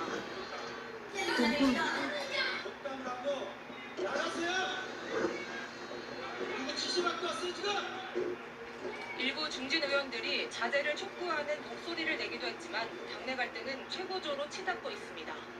SBS 김부입니다. 한동훈 전 국민의힘 대표는 자신에 대한 제명 결정을 놓고 또 다른 개업이 선포됐다며 반드시 막겠다고 강하게 반발했습니다. 당 윤리위가 제명 결정문을 발표한 뒤 일부 문구들을 두 차례나 고친 걸 두고 논란도 이어졌습니다. 이어서 김형래 기자입니다. 국민의힘 윤리위원회가 자신에 대한 제명 결정문을 낸 지 12시간 만인 오늘 오후 기자회견에 나선 한동훈 전 대표는 제2의 계엄이라고 주장했습니다. 헌법과 민주주의를 파괴하는 또 다른 계엄이 선포된 것입니다. 이번 계엄도 반드시 막겠습니다. 친한계로 불리는 의원 6명이 배석했습니다. 한 전 대표는 윤리위 결정은 결론을 정해놓고 끼워 맞춘 요식행위라면서 재심 신청은 않겠다고 했습니다. 우리 좀 솔직해집시다. 이 문제는 장동혁 대표가 개혁을 막은 저를 찍어내기 위한 일을 하고 있는 것이다. 또 윤리위가 징계 결정문의 핵심 내용을 두 차례나 바꿨다며 조작이라고 날을 세웠습니다. 윤리위는 처음 결정문에선 한 전 대표가 게시글을 작성한 걸로 판단된다고 썼지만 약 9시간 뒤에 한 전 대표의 직접 게시글 작성 여부는 확인이 불가하다며 다만 한 전 대표 명의 계정으로 게시글이 작성된 건 확인됐다고 고쳤습니다. 하지만 다시 2시간 뒤에 한 전 대표 가족 명의 계정으로 추정되는 게시글을 확인했다고 내용을 재수정했습니다. 당내 친한계나 소장파 가운데선 제명 결정에 대한 비판도 잇따랐습니다. 내부 총기를 넘어서 심각한 자해 행위이고 그야말로 우리 국민의힘이 착한 행위가 아닌가. 당내 민주주의를 짓밟고 그리고 당의 통합을 해치는 한방충의 구데타와 같은 거예요. 민주당은 윤석열 전 대통령 구형에 침묵하면서 당원 게시판 위반은 제명하는 게 부끄럽지 않느냐고, 조국혁신당은 국민의힘이 여전히 친위 쿠데타 중이라고 각각 논평했습니다. SBS 김영래입니다. 국민의힘 당원 게시판 사태는 한동훈 전 대표의 가족이 윤석열 전 대통령 부부를 비방하는 글들을 당 게시판에 대거 올려 당내 여론에 영향을 미치려 했다는 의혹이 불거지면서 시작됐습니다. 지난 2024년 말 촉발됐는데 결국 국민의힘 내분의 뇌관이 됐습니다. 이 내용은 박찬범 기자가 전하겠습니다. 윤석열 전 대통령 부부를 향해 그만 질척거리고 탈당해라. 대구 경북 부정평가 78%라고 쓴 글들. 지난 2024년 국민의힘 익명 당원 게시판에 잇따라 올라온 글들입니다. 같은 해 11월 한동훈 전 대표 본인 또는 가족들이 윤 전 대통령 부부를 비방하는 내용 등의 글을 썼고 글의 개수가 1000개를 넘는다는 의혹이 처음 제기됐습니다. 도대체 당 게시판은 누가 운영하는 것인가, 누가 관리하는 것인가 알고 싶습니다. 이때만 해도 친한계로 불리던 장동혁 당시 최고위원은 한 전 대표를 옹호했습니다. 익명 게시판에 그 정도도 올릴 수 없다면 익명 게시판을 뭐하러 두는 겁니까? 하지만 이후 윤 전 대통령 탄핵에 반대했던 장동혁 대표의 말은 달라졌습니다.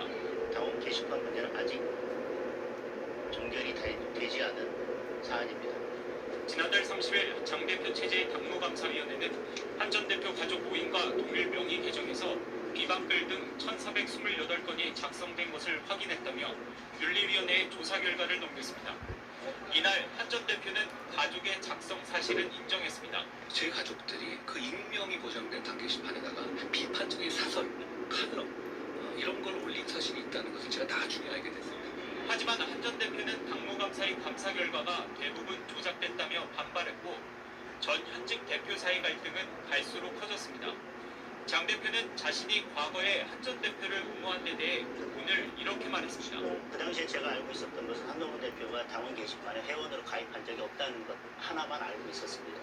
정치적 해법을 뒤로한 채 전 현직 두 대표는 이제 서로 돌이킬 수 없는 강을 건너고 있습니다. SBS 박찬모입니다. 국민의힘 출입하는 손영한 기자와 자세한 이야기 나눠보겠습니다. 송 기자, 장동혁 대표도 강한 반발을 예상했을 텐데 이렇게 밀어붙이는 이유가 뭘까요? 네, 국민의힘 장동혁 대표는 한동훈 전 대표 체제 때 사무총장을 맡았을 만큼 한때 한 전 대표와는 특별한 사이였습니다. 네. 하지만 이후 윤석열 전 대통령 탄핵 국면에서 찬반으로 갈라지면서 절연했다고 봐야겠습니다. 장 대표 측에선 한 전 대표가 섣불리 탄핵 바람을 불러일으켜서 당을 망가뜨리는데 큰 책임이 있다고 말해왔습니다. 일주일 전 장 대표는 12.3 계엄을 사과하긴 했지만 강성 지지층의 지지에 힘입어 대표가 된 만큼 탄핵에 찬성했던 한 전 대표와는 함께 갈 수 없다, 이런 메시지를 줄곧 내왔습니다. 지난 2일 신년 기자회견 때 한 전 대표를 사실상 겨냥해서 당내 통합의 걸림돌이라 표현했었던 것도 같은 맥락으로 해석할 수 있습니다. 네. 또 윤 전 대통령에게 사형이 구형된 날 지지층의 한 전 대표에 대한 반감이 이른바 최고조에 이른 타이밍에 지지층을 향해서 자신의 행동하는 모습을 보여주며 기반을 다졌다, 이런 분석도 나오고 있습니다. 그런데 한동훈 전 대표는 당 윤리위에 재심을 청구하지 않고 법적 대응을 예고했던데 이건 어떤 의도입니까? 네, 지금 당 윤리위원회는 사실상 장동혁 대표가 임명한 인사들이 대거 포진해 있잖아요. 따라서 재심을 신청해도 뒤집힐 가능성이 없다, 즉 실익이 없다는 게 한 전 대표 측의 설명입니다. 또 대신 효력정지 가처분 신청과 징계구역 고난 소송으로 맞서겠다는 건데 법적 다툼에 능한 한 전 대표가 가처분이는 가능성을 높게 본다, 신한계에서는 이런 얘기가 나오고 있습니다. 그렇다면 한 전 대표의 탈당 가능성도 있습니까? 네, 일단 한 전 대표 측은 탈당은 없다, 이렇게 잘라 말하고 있습니다. 친한계 의원들은 계엄을 막고 국민의힘을 지킨 게 한 전 대표라면서 징계무효 소송을 제기해도 승소 가능성이 높으니까 당에 남아서 싸우겠다, 이런 입장입니다. 또 현실적으로는 계엄 해제 표결에 참여했던 국민의힘 의원 18명 가운데 친한계 의원이 10명 안팎으로 분석되거든요. 또 한 전 대표가 탈당 후 창당 같은 길을 택한 게 세가 부족하다, 이런 분석도 나오고 있습니다. 또 한 전 대표가 6월 지방선거에 출마할 거라는 관측도 현재 나오고 있습니다. 하지만 광역단체장 선거엔 안 나가겠다는 뜻을 주변에 밝히곤 했다고 합니다. 다만 일부 친한계 의원들은 제명 사태에 따른 공정론 등을 기반으로 한 전 대표가 국회의원 재보선에 무소속으로라도 출마해야 한다는 조언을 건네고 있는 것으로 현재 전해지고 있습니다. 자, 내일 국민의힘 최고위원회가 열리는데 한 전 대표의 징계는 내일 확정될까요? 네, 내일 아침 당 최고위원회가 열립니다. 최고위원회 3분의 2, 그러니까 9명 중 6명 이상 찬성하면 한 전 대표는 제명이 됩니다. 또 인적 구성을 보면 친한계 우재준 의원, 비주류 양향자 최고위원 외엔 뚜렷하게 제명에 반대 인사가 안 보인다는 게 당내 주문이라서 이번 사태는 법적 다툼이 일단 2라운드가 될 전망입니다. 네, 송 기자 잘 들었습니다. 김경 서울시 의원이 강선 의원 측에 건넨다는 공천원금 1억 원 관련 단독 보도로 뉴스 이어가겠습니다. 이 돈을 누가 받았는지 당사자들 주장이 엇갈리는 가운데 김 시의원이 1억 원을 보좌진이 아닌 강 의원에게 직접 전달했다고 주변에 말한 걸로 저희 취재 결과 확인됐습니다. 손기준 기자의 단독 보도입니다. 김경 서울시 의원은 미국에 머무는 동안 변호인을 통해 공천원금 관련 혐의를 사실상 인정하는 내용의 자수서를 경찰에 제출했습니다. 김 시의원은 자수서에서 2022년 지방선거를 앞두고 강선 의원 측을 한 카페에서 만나 1억 원을 건넸다며 강 의원과 강 의원의 지역구 사무국장이자 보좌관이었던 남모 씨가 동석했다고 쓴 걸로 알려졌습니다. 남 씨는 강 의원이 문제의 1억 원을 받아 보관했다고 지목한 보좌진인데 남 씨는 지난 6일 경찰 조사에서 돈을 받은 적 없다고 진술한 도주한 걸로 전해졌습니다. 그런데 SBS 취재 결과 김 씨 의원은 당시 세 사람이 만난 자리에서 남 씨가 잠시 자리를 비웠고 그때 1억 원을 강 의원에게 직접 건넸다고 최근 주변에 말한 걸로 확인됐습니다. 김 씨 의원이 경찰에 제출한 자수서에도 같은 취지의 진술이 담겨 있는 걸로 파악됐습니다. 경찰은 내일 다시 출석하는 김 씨 의원을 상대로 당시 1억 원의 전달 과정을 구체적으로 조사할 방침입니다. 경찰이 지난 11일 김 씨 의원 자택 등 압수수색에서 김 씨 의원이 평소 사용하던 노트북과 태블릿 PC를 확보하지 못한 사실도 뒤늦게 알려졌습니다. 해당 물품들은 서울시의회가 시의원들에게 업무용으로 지급해 김 시의원이 주로 사용했던 걸로 알려져 이번 수사와 관련한 중요 증거들이 들어있을 가능성이 제기된 상태입니다. 이에 따라 경찰은 김 시의원 측에 해당 노트북과 태블릿 PC를 원본 그대로 제출하라고 요구했고 김 시의원 측도 이에 응하겠다는 입장을 밝힌 걸로 확인됐습니다. SBS 송희준입니다. 강선 의원은 앞서 공천에 개입하지 않았다고 밝혔지만 당의 판단으로 제명됐죠. 강 의원은 문제 1억 원에 대해서도 직접 받은 적 없고 전달된 사실 자체를 당시 알지 못했다고 해명해왔습니다. 하지만 자신의 보좌관이 받은 것처럼 언급한 기존 해명과는 배치되는 김경시 의원의 주장이 나오면서 거짓 해명 논란이 커지고 있습니다. 배성재 기자입니다. 지난달 말 공개된 김병기 민주당 의원과의 대화 녹취에서 강선우 의원은 김경시 의원이 문제의 1억 원을 건넨 사실을 당시엔 몰랐다는 취지로 말했습니다.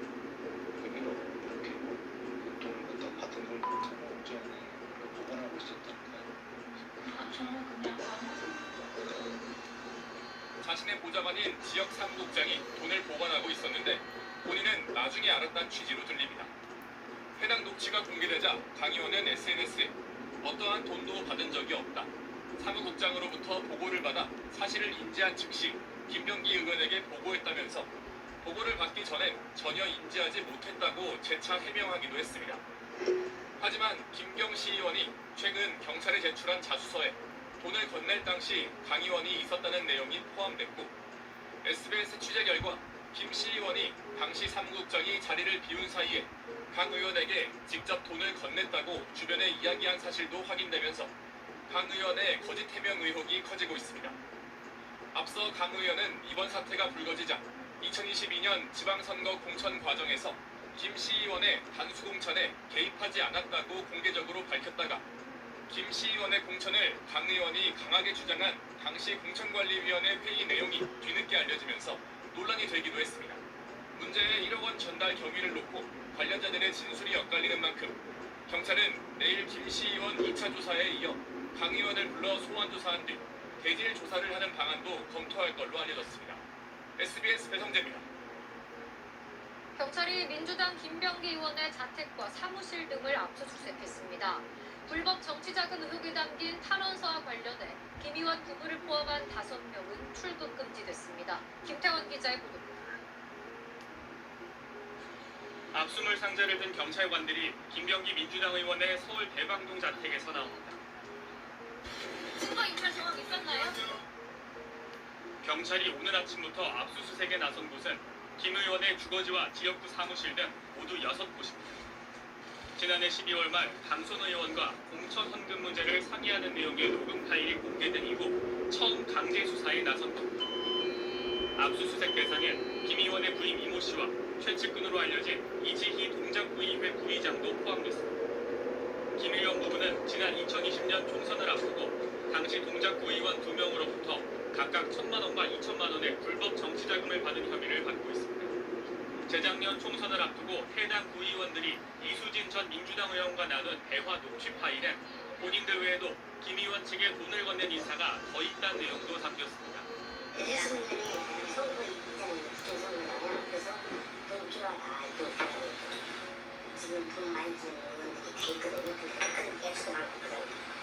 경찰은 전직 구의원들과 김 의원 부부 등 관련자 5명을 출국 금지했다고 밝혔습니다. 경찰은 오늘 김 의원의 전직 보좌관 2명도 참고인 신분으로 다시 불러 조사했습니다. 이들의 진술과 압수수색에서 확보한 증거들을 분석한 뒤 조만간 김 의원 소환 조사에 나설 걸로 보입니다. 김 의원은 관련 의혹들이 모두 사실 무근이며 총선을 앞두고 제기된 음해라는 입장을 고수하고 있습니다. 자신을 둘러싼 여러 의혹도 해고된 전 보좌관들이 앙심을 품고 허위로 만들었다고 주장하고 있습니다. SBS 김태원입니다. 압수수색 대상엔 경찰이 김병기 의원 부부의 개인 금고가 있을 것으로 본 김 의원 차남 아파트도 포함됐습니다. 하지만 해당 금고는 발견되지 않았는데요. 저희 취재진이 따로 만난 김 의원 차남은 제기된 각종 의혹에 대해선 말을 아꼈습니다. 김민준 기자가 취재했습니다. 경찰은 오늘 김병기 의원 차남이 거주하는 서울 대방동의 한 아파트도 압수수색했습니다. 최근 김 의원 전 보좌관을 조사하는 과정에서 김 의원 부부의 개인 금고가 차남 집에 있다는 진술을 확보했기 때문입니다. 경찰은 일종의 비밀 금고로 보고 있는데 차남 아파트 압수수색에서 해당 금고를 찾지 못했습니다. 차남 아파트 외에 경찰이 오늘 압수수색에 나선 5곳에서도 금고는 발견되지 않은 걸로 파악됐습니다. 이 아파트 관계자는 압수수색에 나선 경찰이 가로 세로 1m 크기의 물건을 언급하는 걸 들었다고 말했는데 경찰이 해당 금고의 크기 등을 구체적으로 파악한 정황으로 풀이됩니다. 실제 압수수색 과정에서 경찰 여러 명이 줄지어 투입되는 장면도 포착됐습니다. 경찰은 해당 금고가 다른 곳으로 옮겨졌을 가능성을 배제하지 않고 계속 추적할 방침입니다. 아침부터 시작된 김 의원 차남 주거지에 대한 압수수색은 정오쯤 끝났는데 압수수색 종료 직후 SBS 취재진은 김 의원 차남을 따로 만났습니다. 김 의원 차남은 본인과 가족에게 제기된 각종 의혹을 묻는 취재진 질문에 말을 아꼈습니다. 혹시 아버님과는 좀 소통을 하고 계신가요?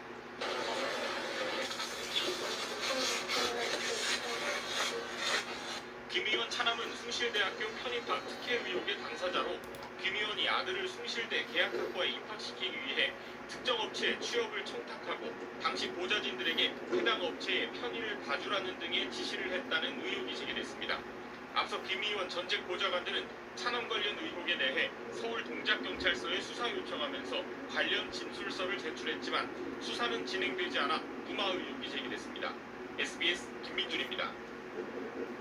서울 시내버스 파업이 이틀째 계속되는 가운데 파업 이후 처음으로 노사가 다시 협상 테이블에 앉았습니다. 하지만 임금 인상 폭을 놓고 입장차가 여전해 타결까지는 시간이 좀 더 걸릴 걸로 보이는데요. 자세한 내용 취재기자 연결해 알아보겠습니다. 윤나라 기자, 먼저 교섭 상황부터 전해주시죠. 네, 서울 시내버스 노사의 재협상은 오늘 오후 3시부터 시작됐습니다. 벌써 6시간 가까이 교섭이 진행되고 있는 건데요. 임금 인상 폭을 놓고 이견이 커 양측이 평행선을 달리고 있는 분위기입니다. 이 자리는 통상적으로 그런 제껴놓고 2025년도 임금하고 세금하고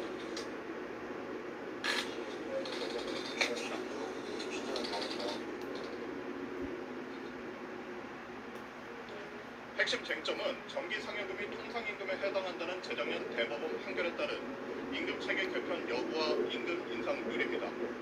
사측은 상여금을 기본급에 포함하는 임금 체계 개편을 전제로 10.3% 임금 인상안을 제시했지만 노조는 통상임금 문제는 별도 소송으로 다투겠다며 임금 체계 개편 없는 3% 인상을 요구하고 있습니다. 시민들 불편이 점점 커지고 있는데 오늘 출퇴근길 상황은 어땠습니까? 네, 저희 취재진이 오늘 아침 출근길부터 조금 전 퇴근길까지 서울 시내 곳곳의 지하철역을 살펴봤는데요. 버스 운행이 중단되면서 지하철역은 평소보다 일찍부터 많이 풀렸고 시민들의 불편도 가중되고 있었습니다. 당찬에서는 한 정도 가도 되는 구간인데 30분 돌아서 지하철을 이용해서 가야 되기 때문에 대체적으로는 출퇴근하기가 너무 힘들긴 하죠. 오늘 아침 8시 기준 서울 버스 운행률은 8%로 90% 넘는 버스의 운행이 멈춰섰습니다. 서울시는 지하철과 셔틀버스 운행을 늘리고 승용차로 출퇴근하는 시민들을 위해 가로변 버스 전용차로의 일반 차량 운행을 허용하고 있습니다. 앞서 노조가 밝힌 협상 시한인 오늘 밤 9시까지 합의가 이루어지지 않을 경우 파업은 내일도 계속될 전망입니다. SBS 윤나라입니다. 지난해 30대 가운데 일하지 않으면서 적극적인 취업 준비도 하지 않은 쉬어스민 인구가 역대 가장 많은 걸로 나타났습니다. 30대는 시장의 핵심이자 허리 역할을 하는 연령층인 만큼 우려의 목소리도 커지고 있습니다. 백운 기자입니다. 게임 기획자로 일해온 32살 김모 씨는 지난해 회사를 나온 뒤 6개월 넘게 새 일자리를 찾지 않고 있습니다. IT 업체 4곳을 거쳤지만 초과 근무와 야근을 당연시하는 낡은 조직 문화는 반복됐습니다. 팀원이 한 3분의 1에서 4분의 1로 줄었거든요. 근데 업무량이 줄지 않아서 정신적으로도 좀 많이 몰렸어가지고 당분간 재취업은 엄두가 나지 않습니다. 취직을 하더라도 금방 나오게 되면 똑같이 반복이 될 것 같아서 엄두가 안 나고 김 씨처럼 일하지 않고 적극적인 취업 준비도 하지 않은 채 구직 활동을 멈춘 30대는 지난해 30만 9천 명으로 집계됐습니다. 2003년 통계 작성을 시작한 이후 가장 많습니다. 양질의 일자리가 감소하고 채용 문화가 바뀐 영향이 큽니다. 경력직 채용이라든지 수시 채용들이 많아지면서 이런 분들이 구직을 통한 실업보다는 쉬었음이나 이런 인력으로 우리 경제의 허리인 30대들의 쉬었음 인구 급증은 경제 활력을 떨어뜨리고 결혼과 출산에도 영향을 줍니다. 사회 지급 자체가 지연되다 보니 결혼 시점도 지연되고 그러면 출산 시점도 지연되거나 포기하게 되는 15세에서 29세까지 청년층 쉬었음 인구도 역대 두 번째로 많은 42만 8천 명으로 집계되고 2030 전반으로 쉬었음 현상이 확산하는 양상입니다. 정부는 올해 1분기 안에 쉬었음 청년들의 유형을 분석해 직업훈련과 심리상담 등 맞춤형 대책을 내놓겠다고 밝혔습니다. 전문가들은 대기업, 중소기업 간 임금 격차 해소 노력과 청년 빈곤, 주거 등 부처 경계를 넘는 입체적인 대책이 필요하다고 조언합니다. SBS 백운입니다. 쿠팡이 내일부터 개인정보 유출 피해자들에게 1인당 5만 원어치 구매 이용권을 지급합니다. 잘 사용하지 않는 여행과 명품 이용권을 넣어놔서 가뜩이나 만원짜리 보상이란 비판을 받았는데 이 쿠폰은 유효 기간이 고작 3개월에 여러 조건들이 붙어 있습니다. 최희선 기자가 보도합니다. 쿠팡은 내일부터 홈페이지와 앱을 통해 1인당 5만 원어치 구매 이용권을 지급한다고 밝혔습니다. 쿠팡 상품 구매와 배달 앱인 쿠팡 이츠에 각각 5천 원씩, 여행 상품을 파는 쿠팡 트래블과 명품 쇼핑 서비스 알럭스에 각각 2만 원씩입니다. 탈퇴한 고객은 쿠팡에 재가입해야 이용권을 쓸 수 있습니다. 그런데 구매 이용권의 사용 기간은 3개월로 제한됐고 차액도 환불되지 않습니다. 네, 4월 15일 수요일까지 사용해 주셔야 되시고요. 사용 기간 종료 후에는 자동 소멸이 되세요. 아, 그럼 차액이 있으면 환불되지 않는 건가요? 네, 안 되세요. 한 가지 상품에만 사용할 수 있기 때문에 이용권 전액을 쓰려면 이용권 금액보다 더 비싼 상품을 사야 합니다. 쿠팡 트래블 2만원 이용권은 국내 여행 상품을 살 때만 사용이 가능한데 쿠팡 트래블에서 판매하는 치킨과 커피 등 음식 쿠폰에서는 쓸 수 없도록 제한했습니다. 쿠팡 이츠 구매 이용권도 포장 주문에는 쓸 수 없습니다. 실질적으로 쓸 수 있는 게 맞지 않다고 생각하고 흡속이만 하는 것 같아요. 고객으로 보고 있는 건지 아니면 돈줄로 보고 있는 건지 잘 모르겠다. 시민사회단체는 쿠팡의 기만적인 보상안을 거부한다며 내일 기자회견을 열기로 했습니다.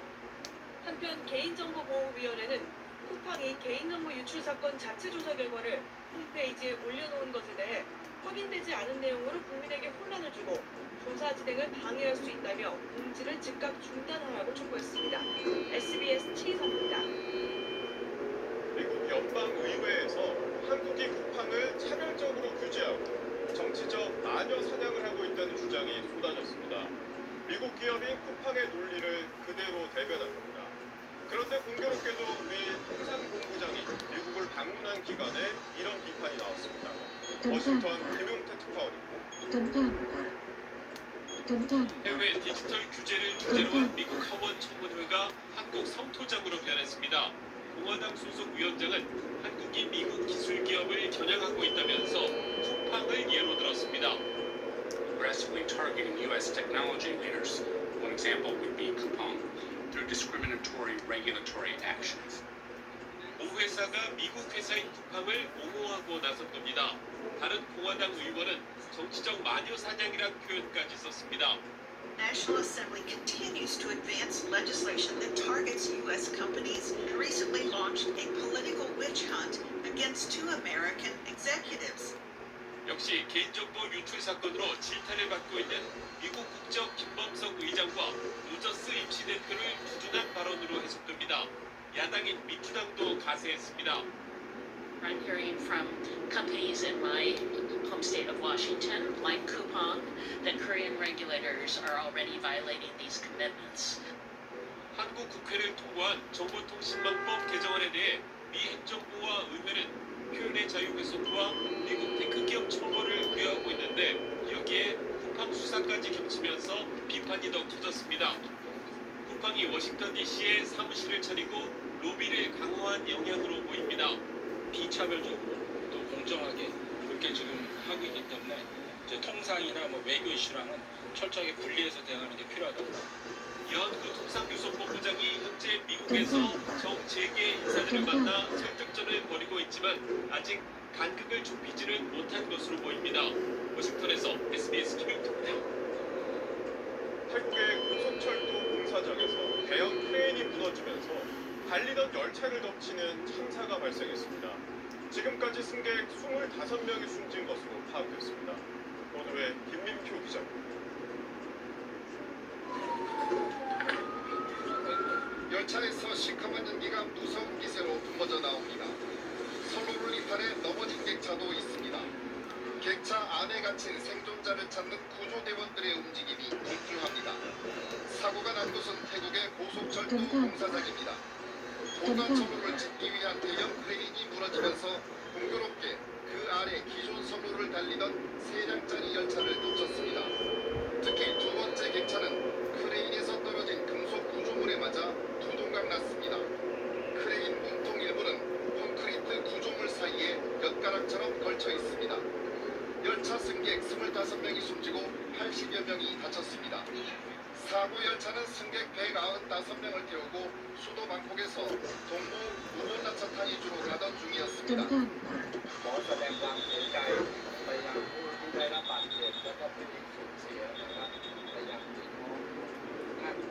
새로 건설되는 고속철도는 방콕에서 태국 북부 농카이주까지 약 600km 구간을 잇는 8조 원 규모의 프로젝트입니다. 2028년 완공되면 중국 윈난성 쿤밍에서 라오스를 거쳐 방콕까지 연결됩니다. 중앙아시아, 유럽을 연결하겠다는 중국의 야심찬 1대1로 인프라 사업 중 한 구간이었습니다. 태국에서는 지난 2024년 8월에도 새로 건설 중이던 철도 터널이 무너져 노동자 3명이 숨졌습니다. SBS 김미표입니다. 이란 사태로 숨진 사람이 12,000명에 달한다는 주장까지 나오고 있습니다. 최고 지도자 하메네이가 직접 발포 명령을 내린 것으로 전해졌습니다. 이란 국민들은 통신이 차단된 상황에서도 참혹한 시위 현장을 필사적으로 국제사회에 알리고 있습니다. 박상은 기자의 보도. 피를 흘리며 가쁜 숨을 몰아쉬는 부상자들. 병원에선 여기저기 긴박한 응급처치가 이어집니다. The live round started. By Friday evening, all the beds were full. Most had pellet injuries and similar wounds. 무장보안군이 유리문을 부수고 병원 안까지 쳐들어오고 부상자와 의료진은 죽음의 공포 속에 도망칩니다. Inside Iran, it's a mix of terror, desperation, and a tiny flickering shred of hope. 미국의 한 인권 관련 매체는 유혈 진압으로 이란에서 2,000명이 숨지고 16,700명 이상이 체포됐다고 집계했습니다. 영국에 있는 이란 반체제 매체는 사망자 수가 12,000명이 넘는다며 최고 지도자 하메네이의 지시로 발포 명령이 내려졌다고 보도했습니다. 이란 당국은 국영방송을 통해 다수의 사망자 발생을 처음 인정했지만 시위 진압대의 사망만 강조하면서 미국과 이스라엘에 책임을 돌렸습니다. رئیس بنیاد شهید و امور ایثارگران با اشاره به تعداد بالا و شهدای حملات تروریستی هواپیمای آمریکا و صهیونیستی گفت. 또 시위대가 이스라엘 정보기관의 사주를 받았다며 100명 가까운 자백 영상을 공개했는데 고문에 의해 강요됐을 가능성이 제기되고 있습니다. They then are tortured to confess to a crime they didn't commit, and then that confession is used against them in a trial. 아라그치 이란 외무장관은 지난 11일 기점으로 상황이 도제돼 평온하다는 말로 유혈 진압의 공포에 짓눌린 이란 내부 상황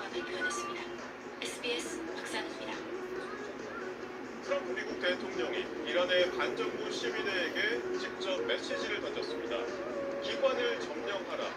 도움이 곧 도착할 거라고 했는데 이게 어떤 의미인지 워싱턴을 연결해서 짚어보겠습니다. 이어서 특파원 트럼프 대통령의 이 메시지 미국의 무력 개입이 임박한다는 뜻으로 봐도 될까요?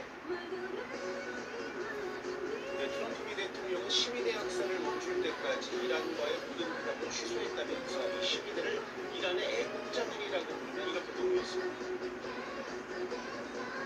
Take over your institutions if possible, and save the name of the killers and the abusers that are abusing you. 이란 정부가 시민들을 교수형에 처하면 매우 강력한 조치를 취하겠다고 했습니다. 특히 이 SNS에 올린 도움이고 도착한다는 말이 이 공습 임박으로 해석이 되면서 기자들이 여러 질문을 했는데 트럼프 대통령 답변 들어보시겠습니다. U.S. airstrikes in response to that will have the result of protecting the protesters. Well, you never know, do you? You never know. Do you think that So far, my track record's been excellent. 베네수엘라 마두로 대통령 사고와 지난해 이란 핵시설 공습 성공을 얻으면서 자신감을 보인 건데 군사적 옵션이 선택지에 있는 건 통역해 보입니다. 그렇다면 군사적 옵션, 구체적으로 어떤 방법이 가능한 거죠? 유혈 사태를 주도하는 이란의 훈련 수비대나 이란 정권을 선택하는 시설들을 정밀 타격하거나 사이버 공격을 통해서 이란의 지휘 체계를 마비시킬 수도 있습니다. 특히 이 마두로처럼 하메니 제거 작전 가능합니다. 하지만 이게 말처럼 쉽지가 않습니다. 현재 이란 주변에는 항공모함 같은 미국 전략 자산이 대부분 철수한 상황입니다. 이란 공격을 위해서 사우디나 카타르에 배치된 미국 전력을 동원하는 경우 이 중동 전체로 불통이 될 수도 있습니다. 무엇보다 미국의 군사 개입이 신정 체제를 떠받치는 이란 내 강대 우파들의 결집으로 오히려 강화할 수도 있습니다. 이스라엘과 사우디 등도 이란 정권이 공격 한 방으로 무너질 만큼 약해지진 않았다면서 공격을 말리고 있다는 보도도 올라왔습니다. 또 이 트럼프 지지층과 여당도 이란 군사 개입에 공감이 커서 트럼프의 꿈이 또 깊어지고 있습니다. 워싱턴에서 전해드리고 있습니다. 이번 한일 정상회담에선 과거사 문제와 관련해 의미 있는 진전이 있었죠. 조세희 탄광 사고로 숨진 노동자들의 유해를 공동조사하기로 했는데 이 의제를 다카이치 총리가 먼저 꺼낸 것으로 확인됐습니다. 청와대는 이번 방위를 계기로 한일 간 셔틀 외교가 완전히 정착됐다고 전했습니다. 강청환 기자입니다. 어제 한일 정상회담에서 다카이치 일본 총리가 의제 중 맨 처음 언급한 건 조세희 탄광이었습니다. 다카이치 총리께서 인터뷰에 돌아가셨습니다. 지난 1942년 일본 야마구치현 조세희 탄광에서 해저 갱로 천장이 무너지는 사고로 조선인 136명 등 183명이 수몰됐습니다. 지난해 처음 유해가 발견됐는데 신원 확인을 위한 DNA 감정을 양국이 함께 하기로 한 겁니다. 상대적으로 성과가 나오기 쉬운 과거사 문제부터 풀어보자는 양국의 공감대가 작용한 것으로 풀어냅니다. 과거사 문제에서 작지만 의미 있는 진전을 이루어낼 수 있어 참으로 뜻깊게 생각합니다. 일본 측은 회담에서 국내 수입이 금지된 후쿠시마현을 비롯한 일본산 수산물의 안전성을 우리 측에 설명했습니다. 이재명 대통령은 방일 전 일본 언론과 인터뷰에서 수산물 수입 재개가 단기적으로는 어렵다면서도 일본이 주도하는 환태평양 경제동반자 협정, 즉 CPTPP 가입을 위해선 장기적으로 해결해야 할 문제라고 언급한 바 있는데 위성락 국가부신장은 우리 정부가 회담에서 CPTPP 가입 추진의 뜻을 재확인했다고 전했습니다. 위 실장은 이번 회담에서 또 문제 등이 비켜지는 않았다고 밝히기도 했습니다. 이 대통령은 1박 2일 방일 일정을 마친 뒤 조금 전 귀국했습니다. 청와대는 이번 회담으로 한일 정상의 셔틀 외교가 완전히 정착됐다고 평했습니다. 새해 들어 중국과 일본을 순차 방문한 이 대통령은 중일 정상과 각각 4시간을 함께 보냈는데 중일 갈등 같은 복잡하고 예민한 현안에는 거리두기를 유지하되 한중, 한일 사이 난제에는 단계적 해법을 모색했다는 평이 나옵니다. 오사카에서 SBS 강청원입니다. 이재명 대통령은 방일 마지막 일정으로 다카이치 일본 총리와 함께 백제 문화가 깃든 사찰 호류지를 찾았습니다. 어제 진행된 1대1 환담에서 두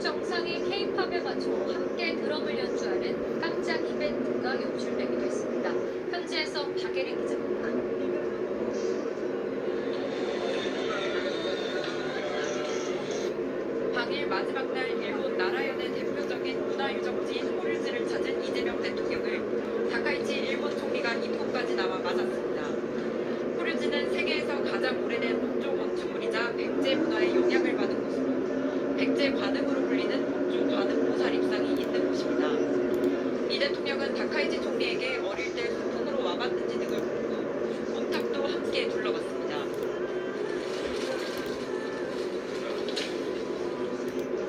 다카이치 총리는 이 대통령이 돌아갈 때도 차량 앞까지 배웅했는데 마지막에 가까이 다가가 창문 사이로 다시 악수를 나누면서 호류지에서만 3번이나 성갈의 악수를 한 셈이 됐습니다.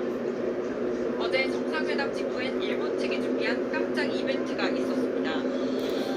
드럼 애호가인 다카이치 총리가 즉석 레슨을 하면서 이 대통령과 함께 드럼을 연주합니다.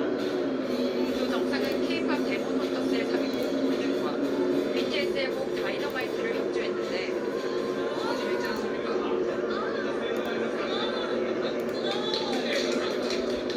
연주가 끝난 뒤엔 드럼스틱에 서명한 뒤 교환하기도 했습니다.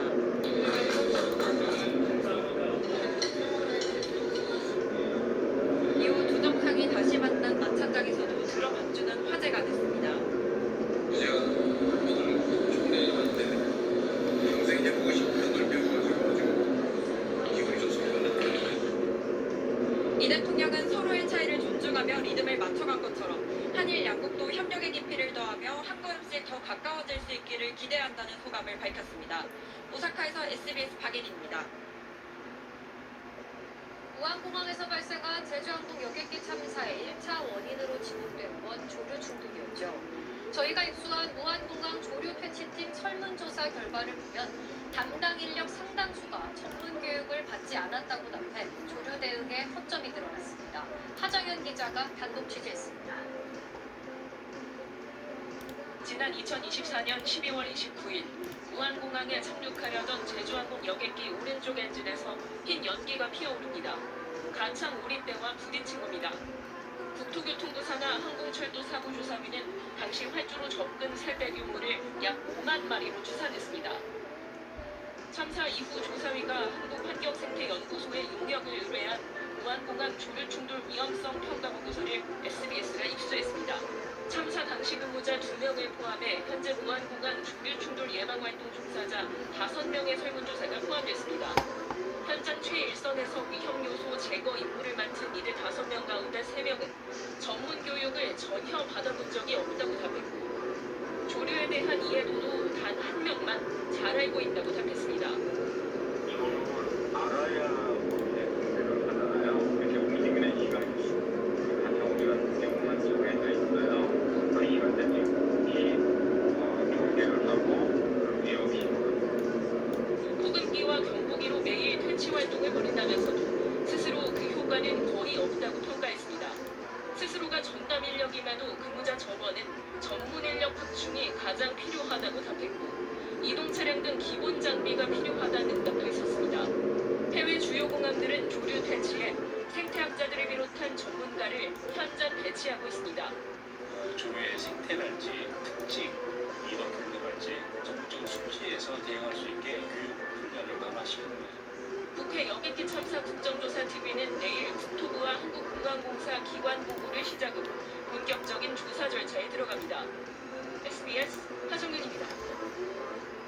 서울 서부지법 폭동사건 1년 만에 100으로 지목된 전광훈 사랑제일교회 목사가 구속됐습니다. 증거를 없애고 도망할 염려가 있다는 게 법원의 판단인데 전 목사 측은 정치적 압박을 의식한 결과라며 반발했습니다. 유수환 기자입니다.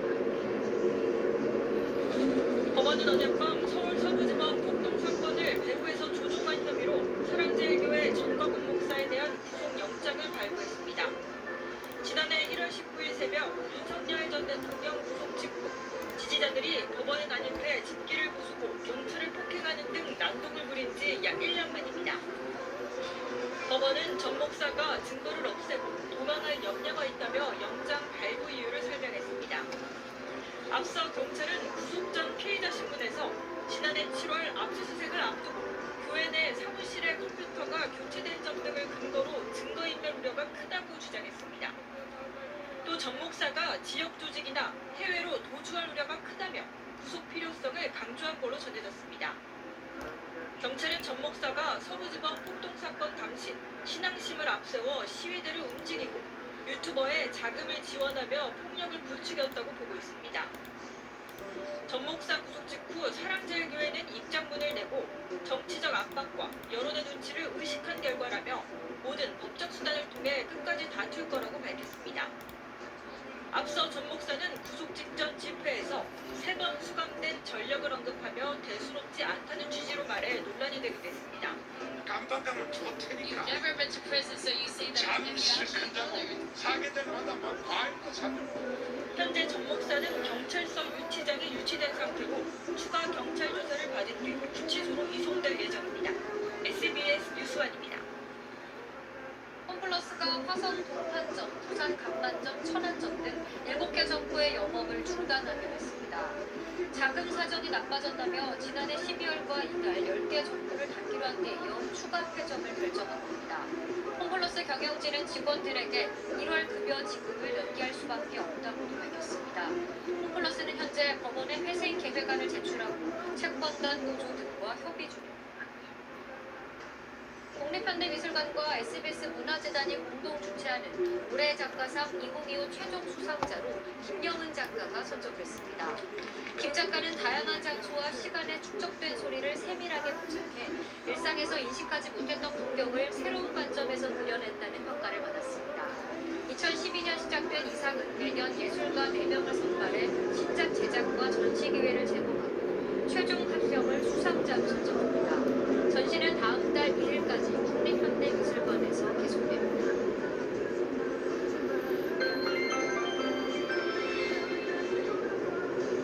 네, 오늘 아침도 많이 추우셨죠? 서울은 1월 들어서 단 하루도 빠짐없이 아침에 영하권 추위가 나타났는데요. 내일은 모처럼 만의 아침 기온이 영상권으로 올라서겠습니다. 내일 새벽부터 오전 사이에는 중부를 중심으로 약한 비도 내리겠습니다. 강원도는 오늘 밤부터 1에서 7cm의 많은 눈이 내리겠습니다. 눈곱이는 내일 오전 중에 그치겠지만 내일은 더욱이 살얼음에 각별히 주의하셔야겠습니다. 아직 지표 부분의 기온이 영하권이라서 더욱이 살얼음 깨는 곳이 많겠습니다. 내일부터는 대기질도 탁해지겠습니다. 특히 서쪽 지역은 밤에 매우 나쁜 수준까지 원주로 치솟는 곳이 있겠습니다. 내일 서울 낮 기온 8도로 추위가 누그러지겠고요. 남부지방은 15도 안팎까지 크게 오겠습니다. 당분간 큰 추위 없겠지만 다음 주 월요일 중부지방에 눈비가 내릴 때 한파가 매서워지겠습니다. 알겠습니다.